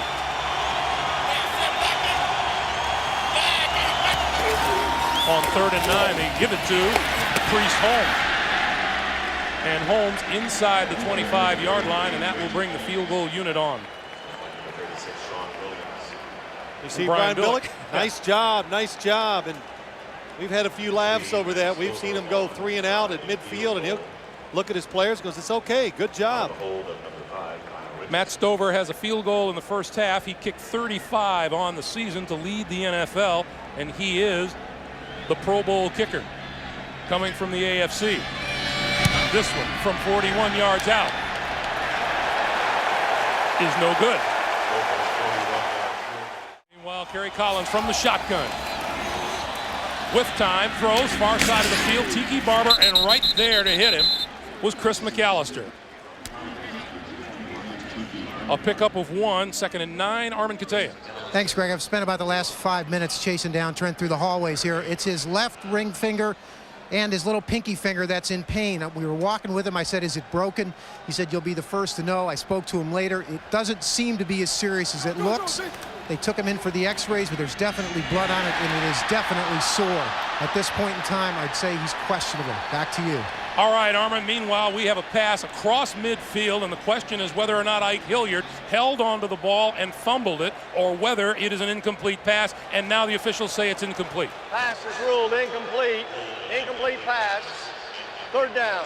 That's what it looked like, Greg. It looked like Ike Hilliard does not get complete possession of the football and make a football move, and it's pretty close. It was awful close. I got to see it again. Right. He has possession. The ball does slide just a little, and then it's knocked out. The Ravens might challenge it. They won't get a chance to challenge it now.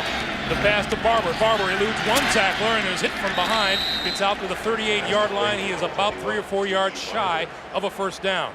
McCrary and Ray Lewis on the stop, and we have more shoving at midfield. Well, McCrary comes and makes the hit from behind, and as he was getting up, I guess he was giving a little extra to Tiki Barber, and Tiki Barber holds on to him. But that was a good example of the Ravens defense. The running back catches it, and you turn up the field, and all of a sudden, 3 defenders are delivering the blow to you. 6th time tonight, the Giants have gone 3 and out. This punt ties the Super Bowl record for most punts in a game by both teams.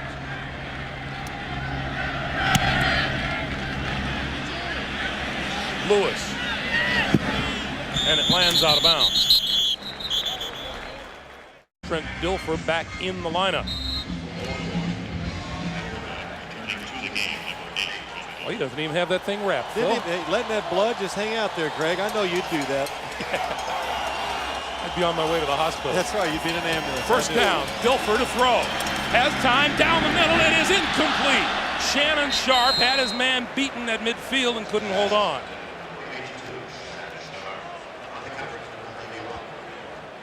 Well, the Giants worried about the deep pass, so they double cover both wide receivers. So that means there's just a linebacker running down the middle of the field with Shannon Sharp.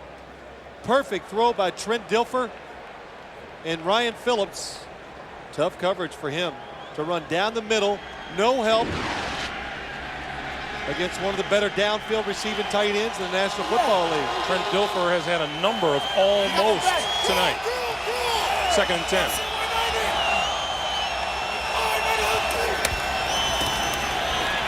Dilfer going to go deep down the sideline. This time Seahorn draws a beat on it, but it falls out of bounds.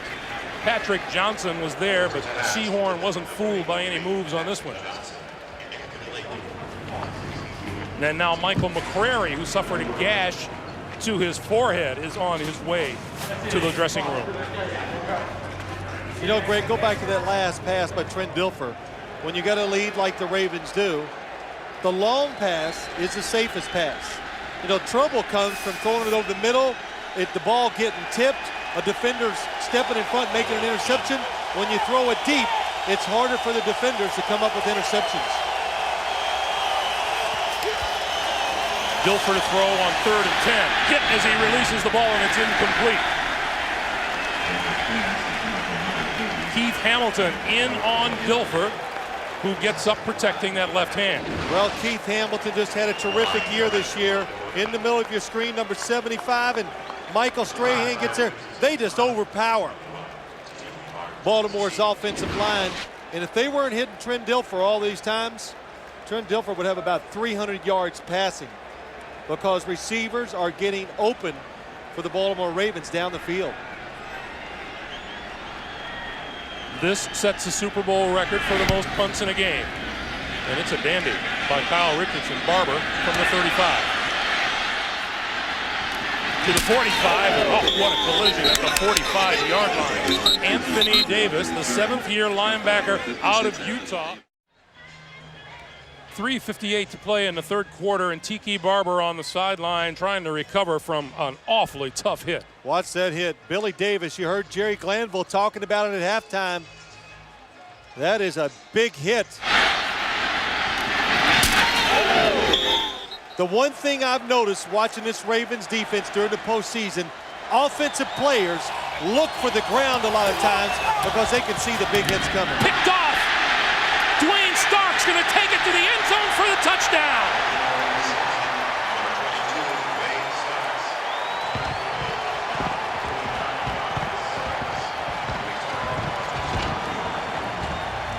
Now you know why offensive teams use double moves on the Baltimore Ravens, because when you read something and react, watch Dwayne Starks. Oh, he saw the quick drop. He played it all the way and comes up with an easy interception.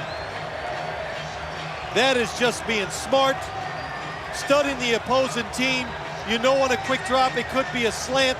He gambles, makes the interception. Dwayne Starks led this Baltimore team with 6 interceptions during the regular season. That's his 3rd in this postseason. Stover's extra point attempt is good. Here's why Kerry Collins threw the interception.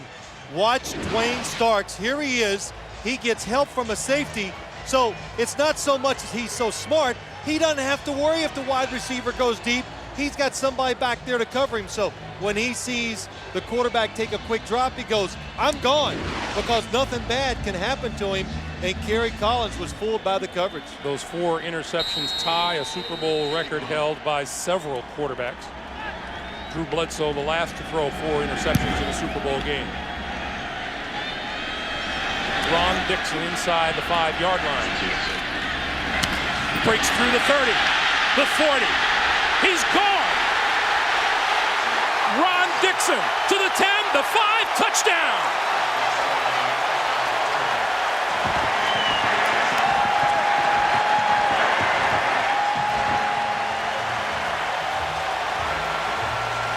"97 yards matches the kickoff return against the Philadelphia Eagles in their first playoff game this postseason." Well, there might be a question who the fastest guy on the Ravens is, but there's no question with the New York Giants. Dixon is the fastest guy, and you can see once he sees a little bit of opening, he is gone. And he has come on late in the season for the Giants in special teams and at the wide receiver position. The extra point by Daloiso is good, and just like that, the Giants cut the Ravens' lead back to 10. The New York Giants, they had to be as down as you could ever get for a football team being in the Super Bowl, but it changes like that. They know, okay, the game is not over. There's Larry McDuff, the special teams coach. Oh, that's got to feel good to him. Under a lot of pressure during the season. That is the 4th longest kick return in Super Bowl history. And with 3:31 to play in the 3rd, the Giants have new life. See, the Ravens have such terrific team speed. I never thought they would give up a big return. Because of that speed, they get down the field so fast. But that time, well, they left a big gap, and Dixon went right through it. We have seen 2 touchdowns in 18 seconds. Well, it just changes everything. Now the Giant defense, hey, got some hope, get some enthusiasm, go out there and stop them in 3 plays, and you could be right back in it. Daloiso to kick. It's going to be short. From the 17 is Jermaine Lewis, and Lewis with room to run. Breaks to the outside, to the 45, the 50, down the sideline, and he's going to go!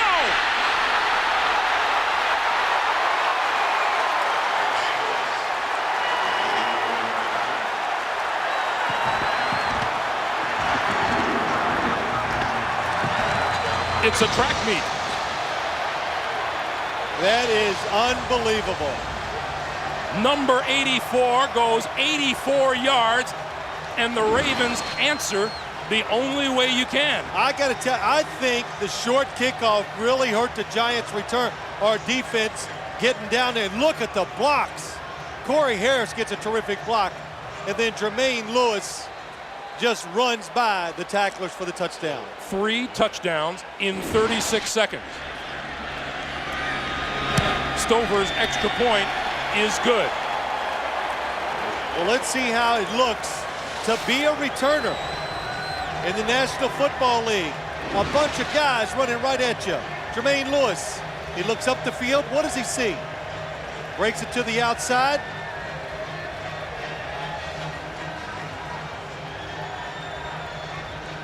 And he sees a corner, and he knows, and Corey Harris, good job of just getting in the way, makes the block. It makes Emmanuel McDaniel turn around, and has just enough to create the lane for the touchdown run. What a great job of walking the sideline Jermaine Lewis did. And the Ravens, which had been who had been crushed by Ron Dixon's return, all of a sudden, they're the ones that are up in arms. Did you know how you angle kick when you're a punter? You kick it out of bounds? We might have the first kickoff on purpose. Just kick it out of bounds. See what happens. Well, with people running out of breath, the odds go up. Oh, that is something. And I think before the game, I was asked by many people, what about special teams? What a non-factor. They won't even be a factor in the game. 2 weeks to get ready. These teams will not give up big plays in the special team area.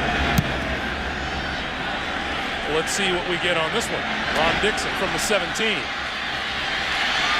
Going to go the other way. Nothing there. And finally brought down to the 25-yard line. The Raven defense is good enough, but you know they're also good, as we saw with Kerry Collins' last pass. They're good at disguising what they're going to do, and it fooled Kerry Collins, who's been in the league long enough not to fall for those tricks. The give is to Tiki Barber and number 91 Lionel Dalton, a third-year defensive lineman out of Eastern Michigan, makes the stop. A little bit of history here tonight. This marks the first Super Bowl as the Giants go into a hurry-up. The first Super Bowl has seen 2 kickoff returns for touchdowns. 2nd and 11. Collins over the middle, knocked down, almost intercepted by Ray Lewis.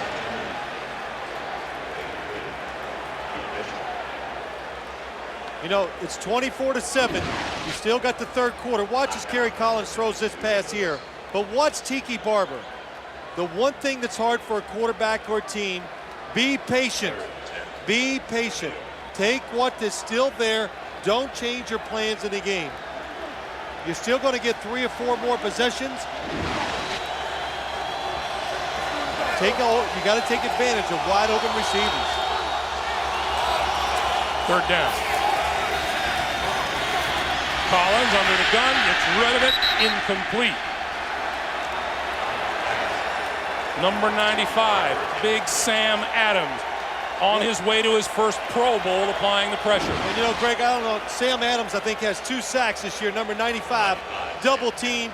He's about 335 or 40 pounds, but terrific feet and pressures the quarterback quite often.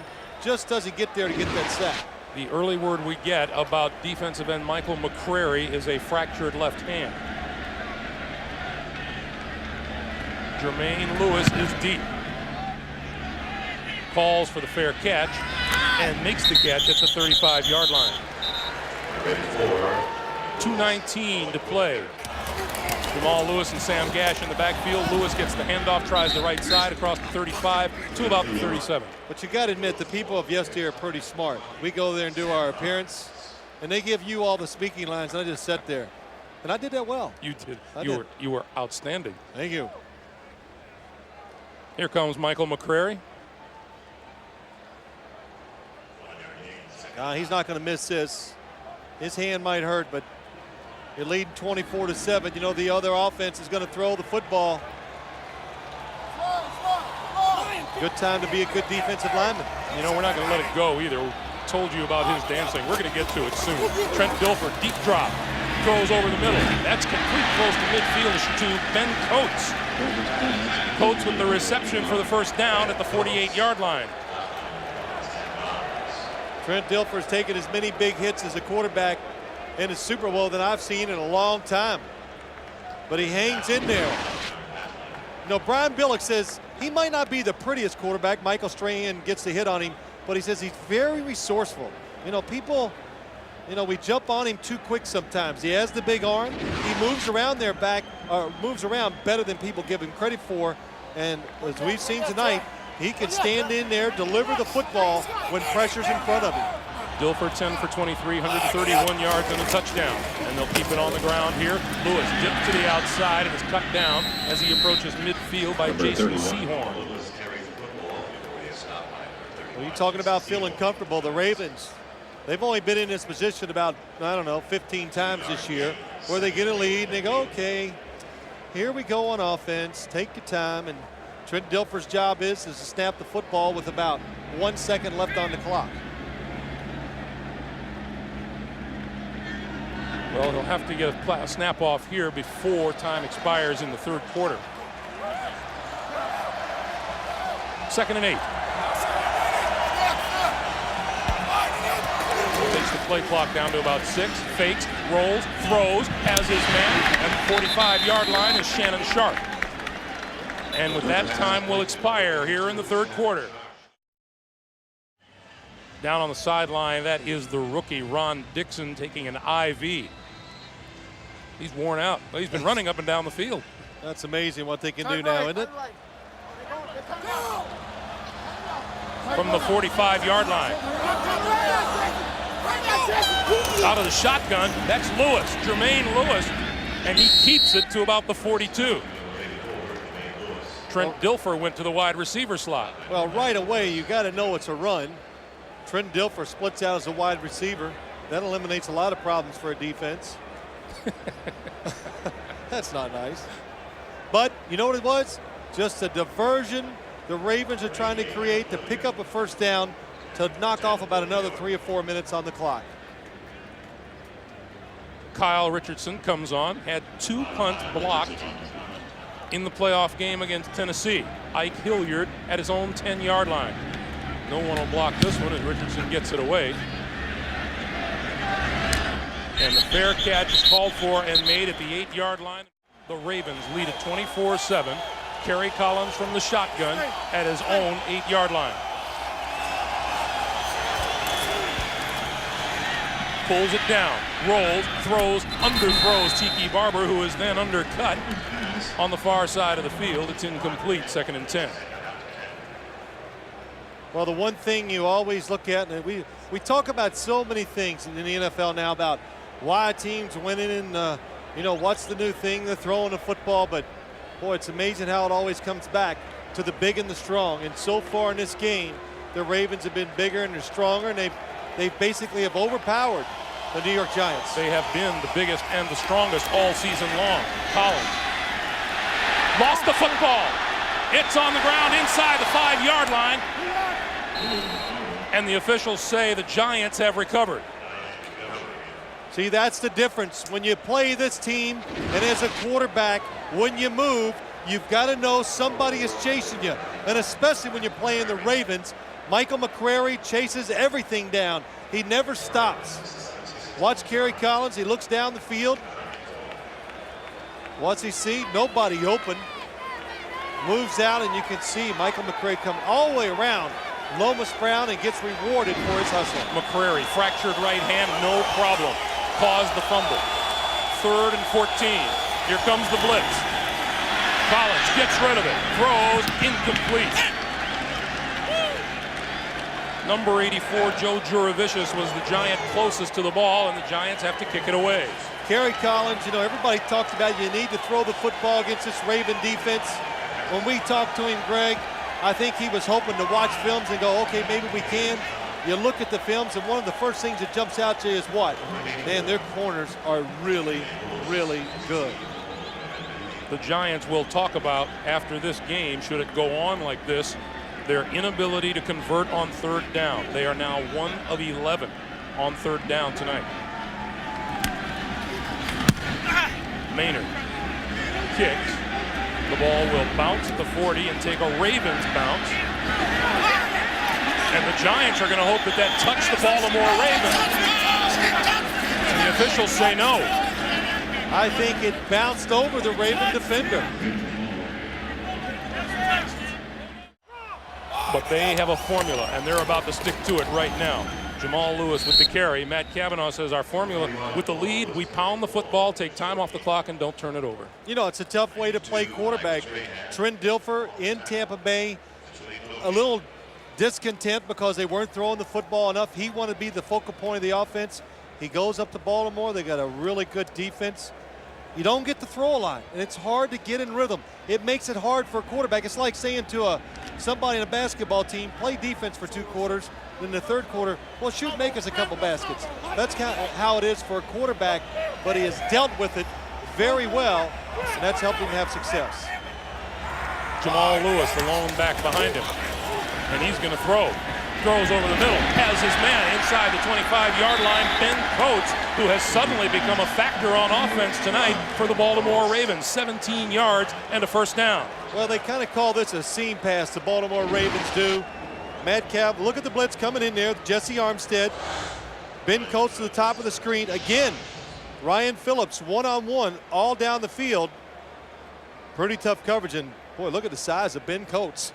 Looks like a lineman. He looks so much bigger than a big linebacker in Ryan Phillips. Ben Coates caught 9 passes all season long. He has 3 catches tonight for 30 yards.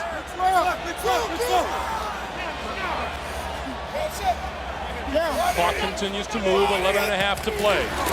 Lewis, left side, inside the 20-yard line before he's pushed backwards by Cedric Jones, Jesse Armstead, and others. A pickup of 2 on the play. You know, when you see a defense like the Ravens, we've seen tonight it's big and physical.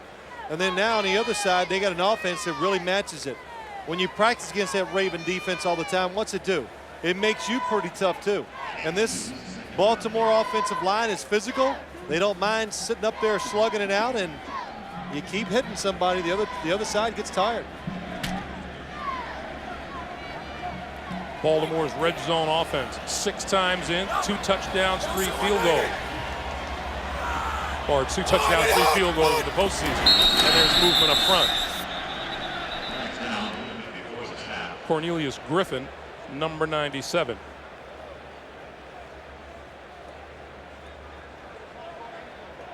Here's Jerry Austin. Encroachment, defense, 97, 5 yards. It's still second down.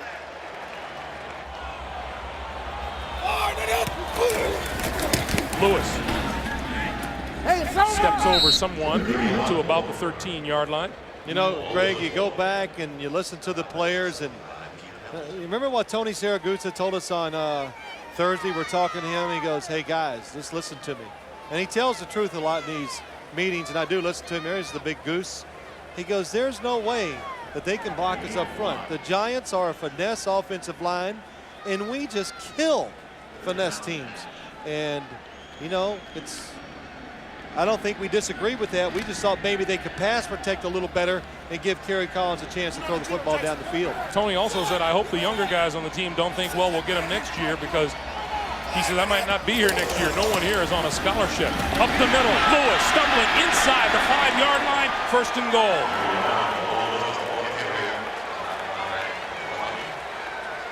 The Ravens, when they want to run the football for power, they go over that left side.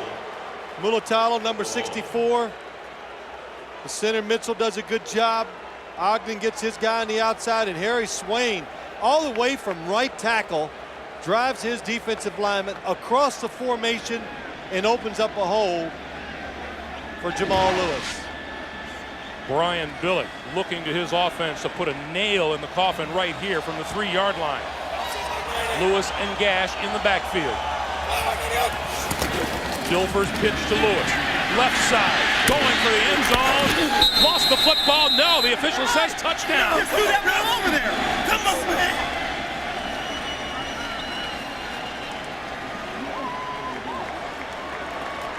Boy, Jamal Lewis, that is tough running on the outside. Good block by Sam Gash, number 32. Michael Barrow makes the hit. And as he reached out for the goal line, let's watch it from my vision. Does he break the plane as he reaches out? That is awfully close. I don't think he made it. Oh, the Giants. The Giants did get the challenge in before the kick. The whistle did blow. Jerry Austin going to come over to Jim Fossil. Jim Fossil, you got nothing to lose. You got to challenge this. And here's what's going to happen.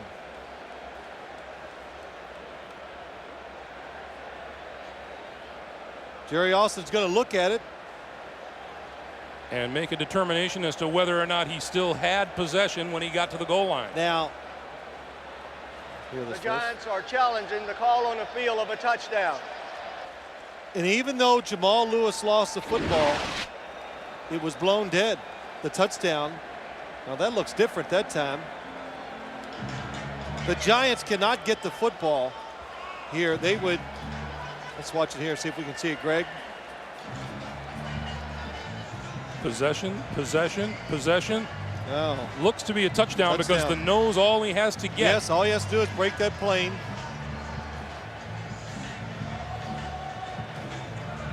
Well, Jerry Austin looking for a little excitement here. I think he's found some. It's on the line, yes. Right touchdown. there, that's a touchdown. Well, we spoke too quick again. That's a nice shot, that last one. You could tell the nose of the football looks like it's over or hits the white stripe of the goal line, and that would be a touchdown. Let's take another look. Let's take a look at it and see if we can tell.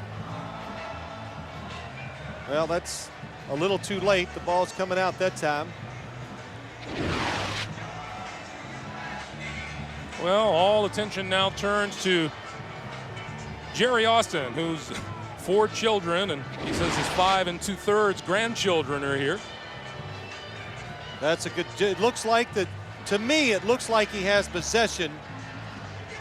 You got to back it up just a little because it's coming out there. It looks like he has possession. Look at it now, real slow. And at that point, it's a touchdown. Then it comes out. Boy, we're judging this by inches. And of course, our accuracy throughout the season has just been remarkable. Just been tremendous. We definitely wouldn't have made the playoffs, Greg, that's for sure. Well, to Jim Fossil, this means everything with 8:45 to play here in the 4th quarter.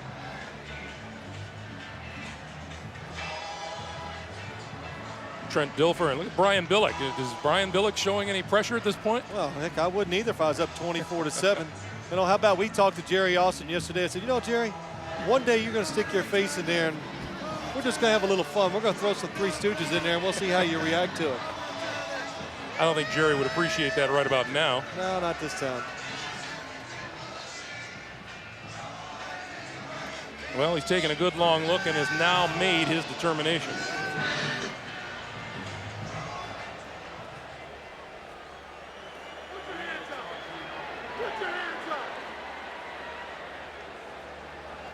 After reviewing the play, the call stands as made on the field. Touchdown. The Giants are charged with a timeout. That touchdown marks the first rushing touchdown by a rookie in the Super Bowl in 13 years. And here's another look. Another look from eye vision.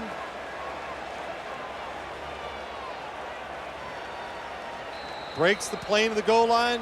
Has possession. That was a good shot there. Stover's extra point is good. Stover kicks it away to Dixon and Damon Washington. Dixon picks it up at the 11. Looking for running room, finds some on this side, cuts it back, and is knocked down. Lost the football at the 35-yard line. It is Ravens ball. Robert Bailey.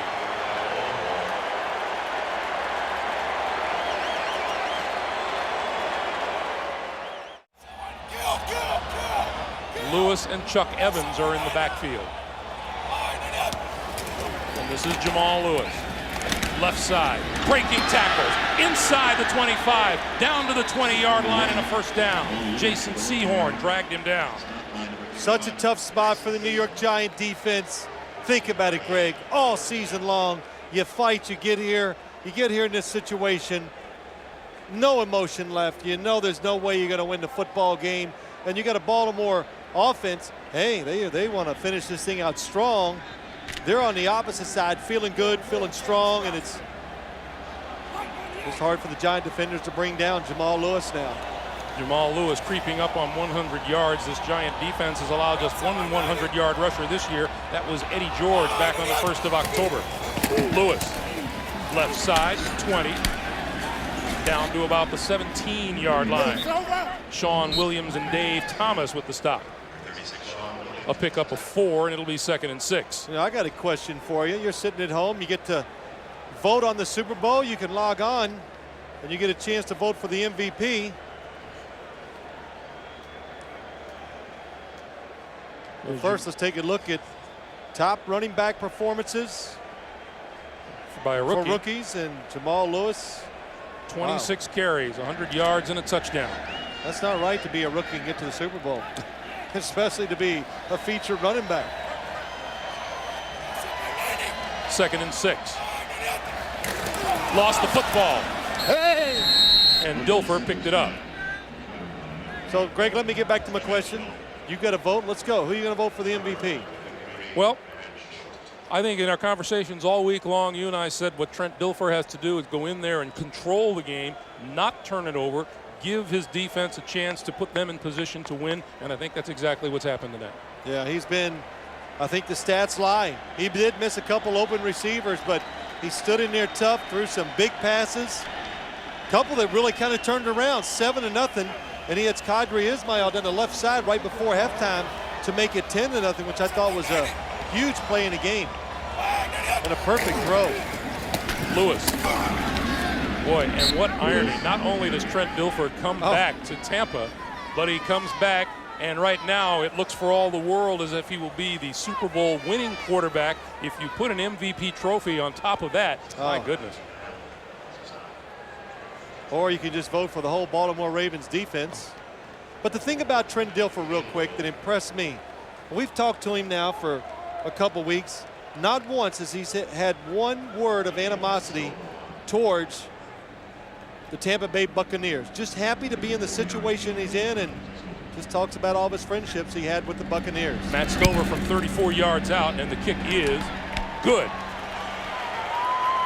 The Baltimore Ravens close enough to victory that they can smell it. 34-7 with 5:28 to play here in the fourth quarter.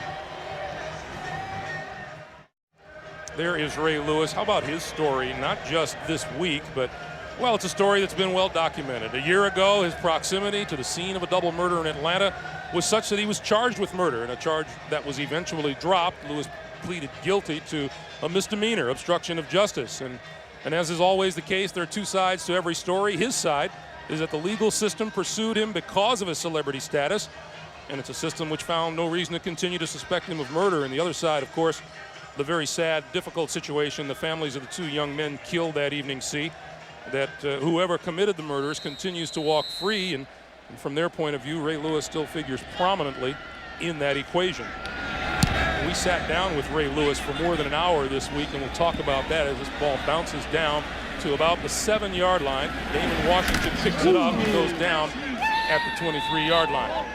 As we said, we sat with Ray Lewis for more than an hour this week, and Phil, I'd say the most promising thing that we came away with is that he is committed to contacting the families of the deceased at some point down the road, but because emotions are still understandably raw, he recognizes that now is not that time. Yeah, he's going to wait till the time is right, Greg, he says, and try to mend some of those fences. And, you know, it's a tough situation. He says that, you know, the families of the murdered boys, that it's tough right now. Their hearts are set, and he feels the timing is not right, but when it is, he will make that motion to go towards him. Collins' throw to the sideline falls incomplete, intended for Joe Juravicius. The clock stops at 5:10 to play, and it's 2nd and 10. Well, what a tough thing. And you think about this Ravens defense, it's so good. And then they're also fortunate, I think, to play teams who the week before had terrific offensive outputs. The Giants scored 41 points last week.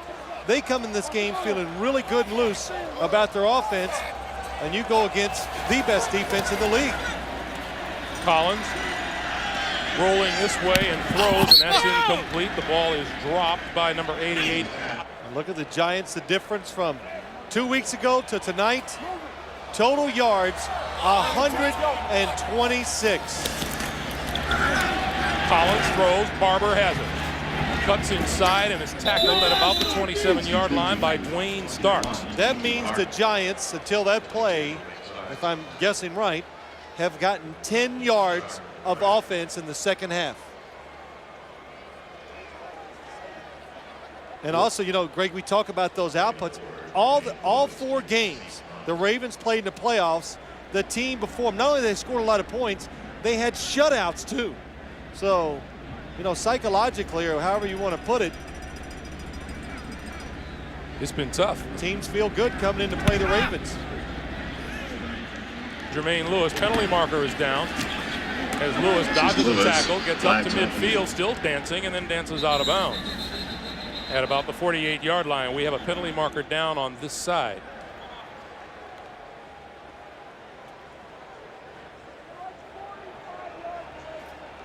Jerry Austin says holding against Baltimore.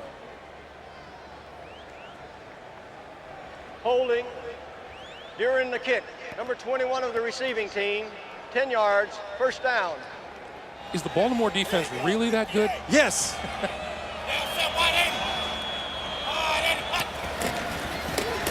Tony Banks is the quarterback, and the give is to Priest Holmes as the clock winds down to 4 minutes and counting to a championship. And he really goes back, Greg, and we say these things. The Baltimore defense, Brian Billick, that has been the difference in this game. Trent Dilfer's played well, but their defense has been outstanding. And Brian Billick again says it's one thing to watch and plan to play against us, but when you come out, the reality is when you face us in person and you see the talent of all the players in our defense, it's a lot different.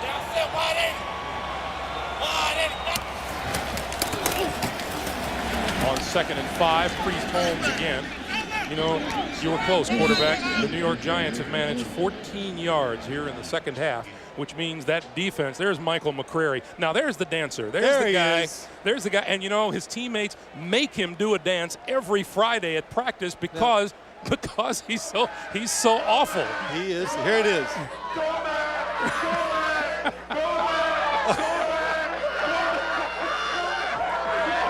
You know, Phil, he makes you look like Ricky Martin. You know? Oh, now you didn't have to go that way.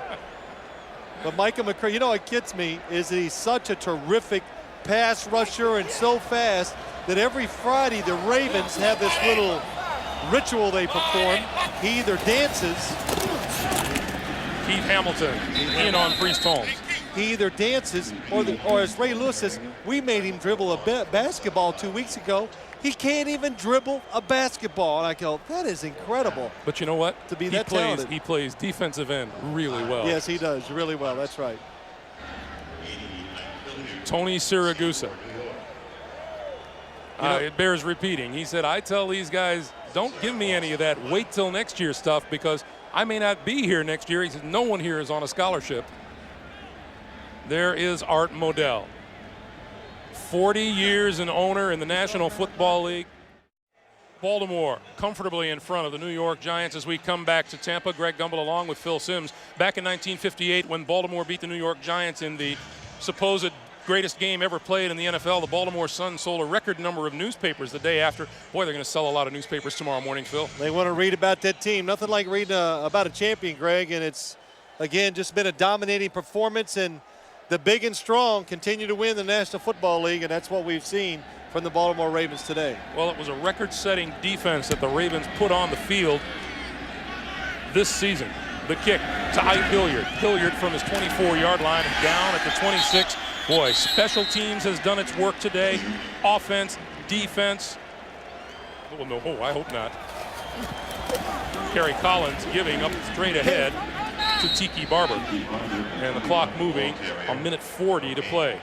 You know, as you look at Brian Billick now, he keeps talking about all week long, trying to keep the emotions of maybe winning the Super Bowl at arm's length. In other words, don't get too emotional about this because you might have to make some important decisions as the game goes along. But now, you can let it go.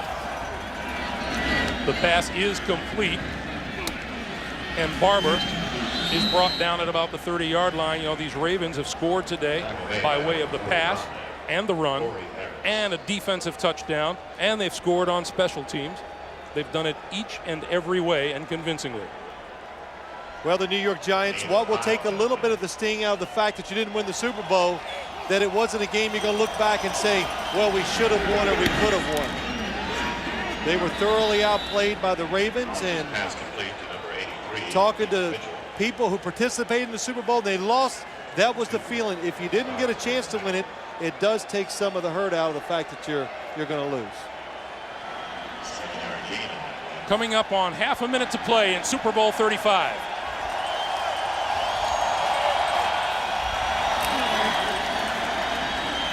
Collins over the middle, tipped in, and it is incomplete, almost intercepted by Brad Jackson, the second-year linebacker out of Cincinnati. Brian Billick. Boy, we talked about the friendship between Art Modell and Wellington Mara. Brian Billick says, I talked with Jim Fossil the day after we each won our conference championship game. We talked again at the news conferences, but not again until they hit the field today. And it's just been announced that Ray Lewis is this game's MVP.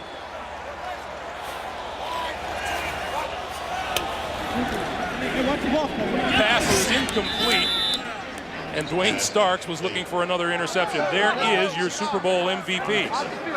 7 tackles tonight.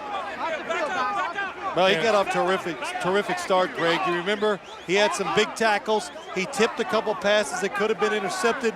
He defended receivers down the field. He pressured the quarterback. So there were so many players on the defense that played well.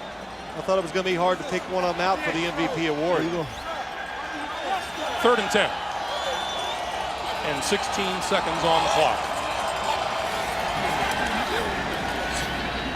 Collins throws to the far side, and Tiki Barber out of bounds across the 45-yard line at the 46. Run out by Corey Harris.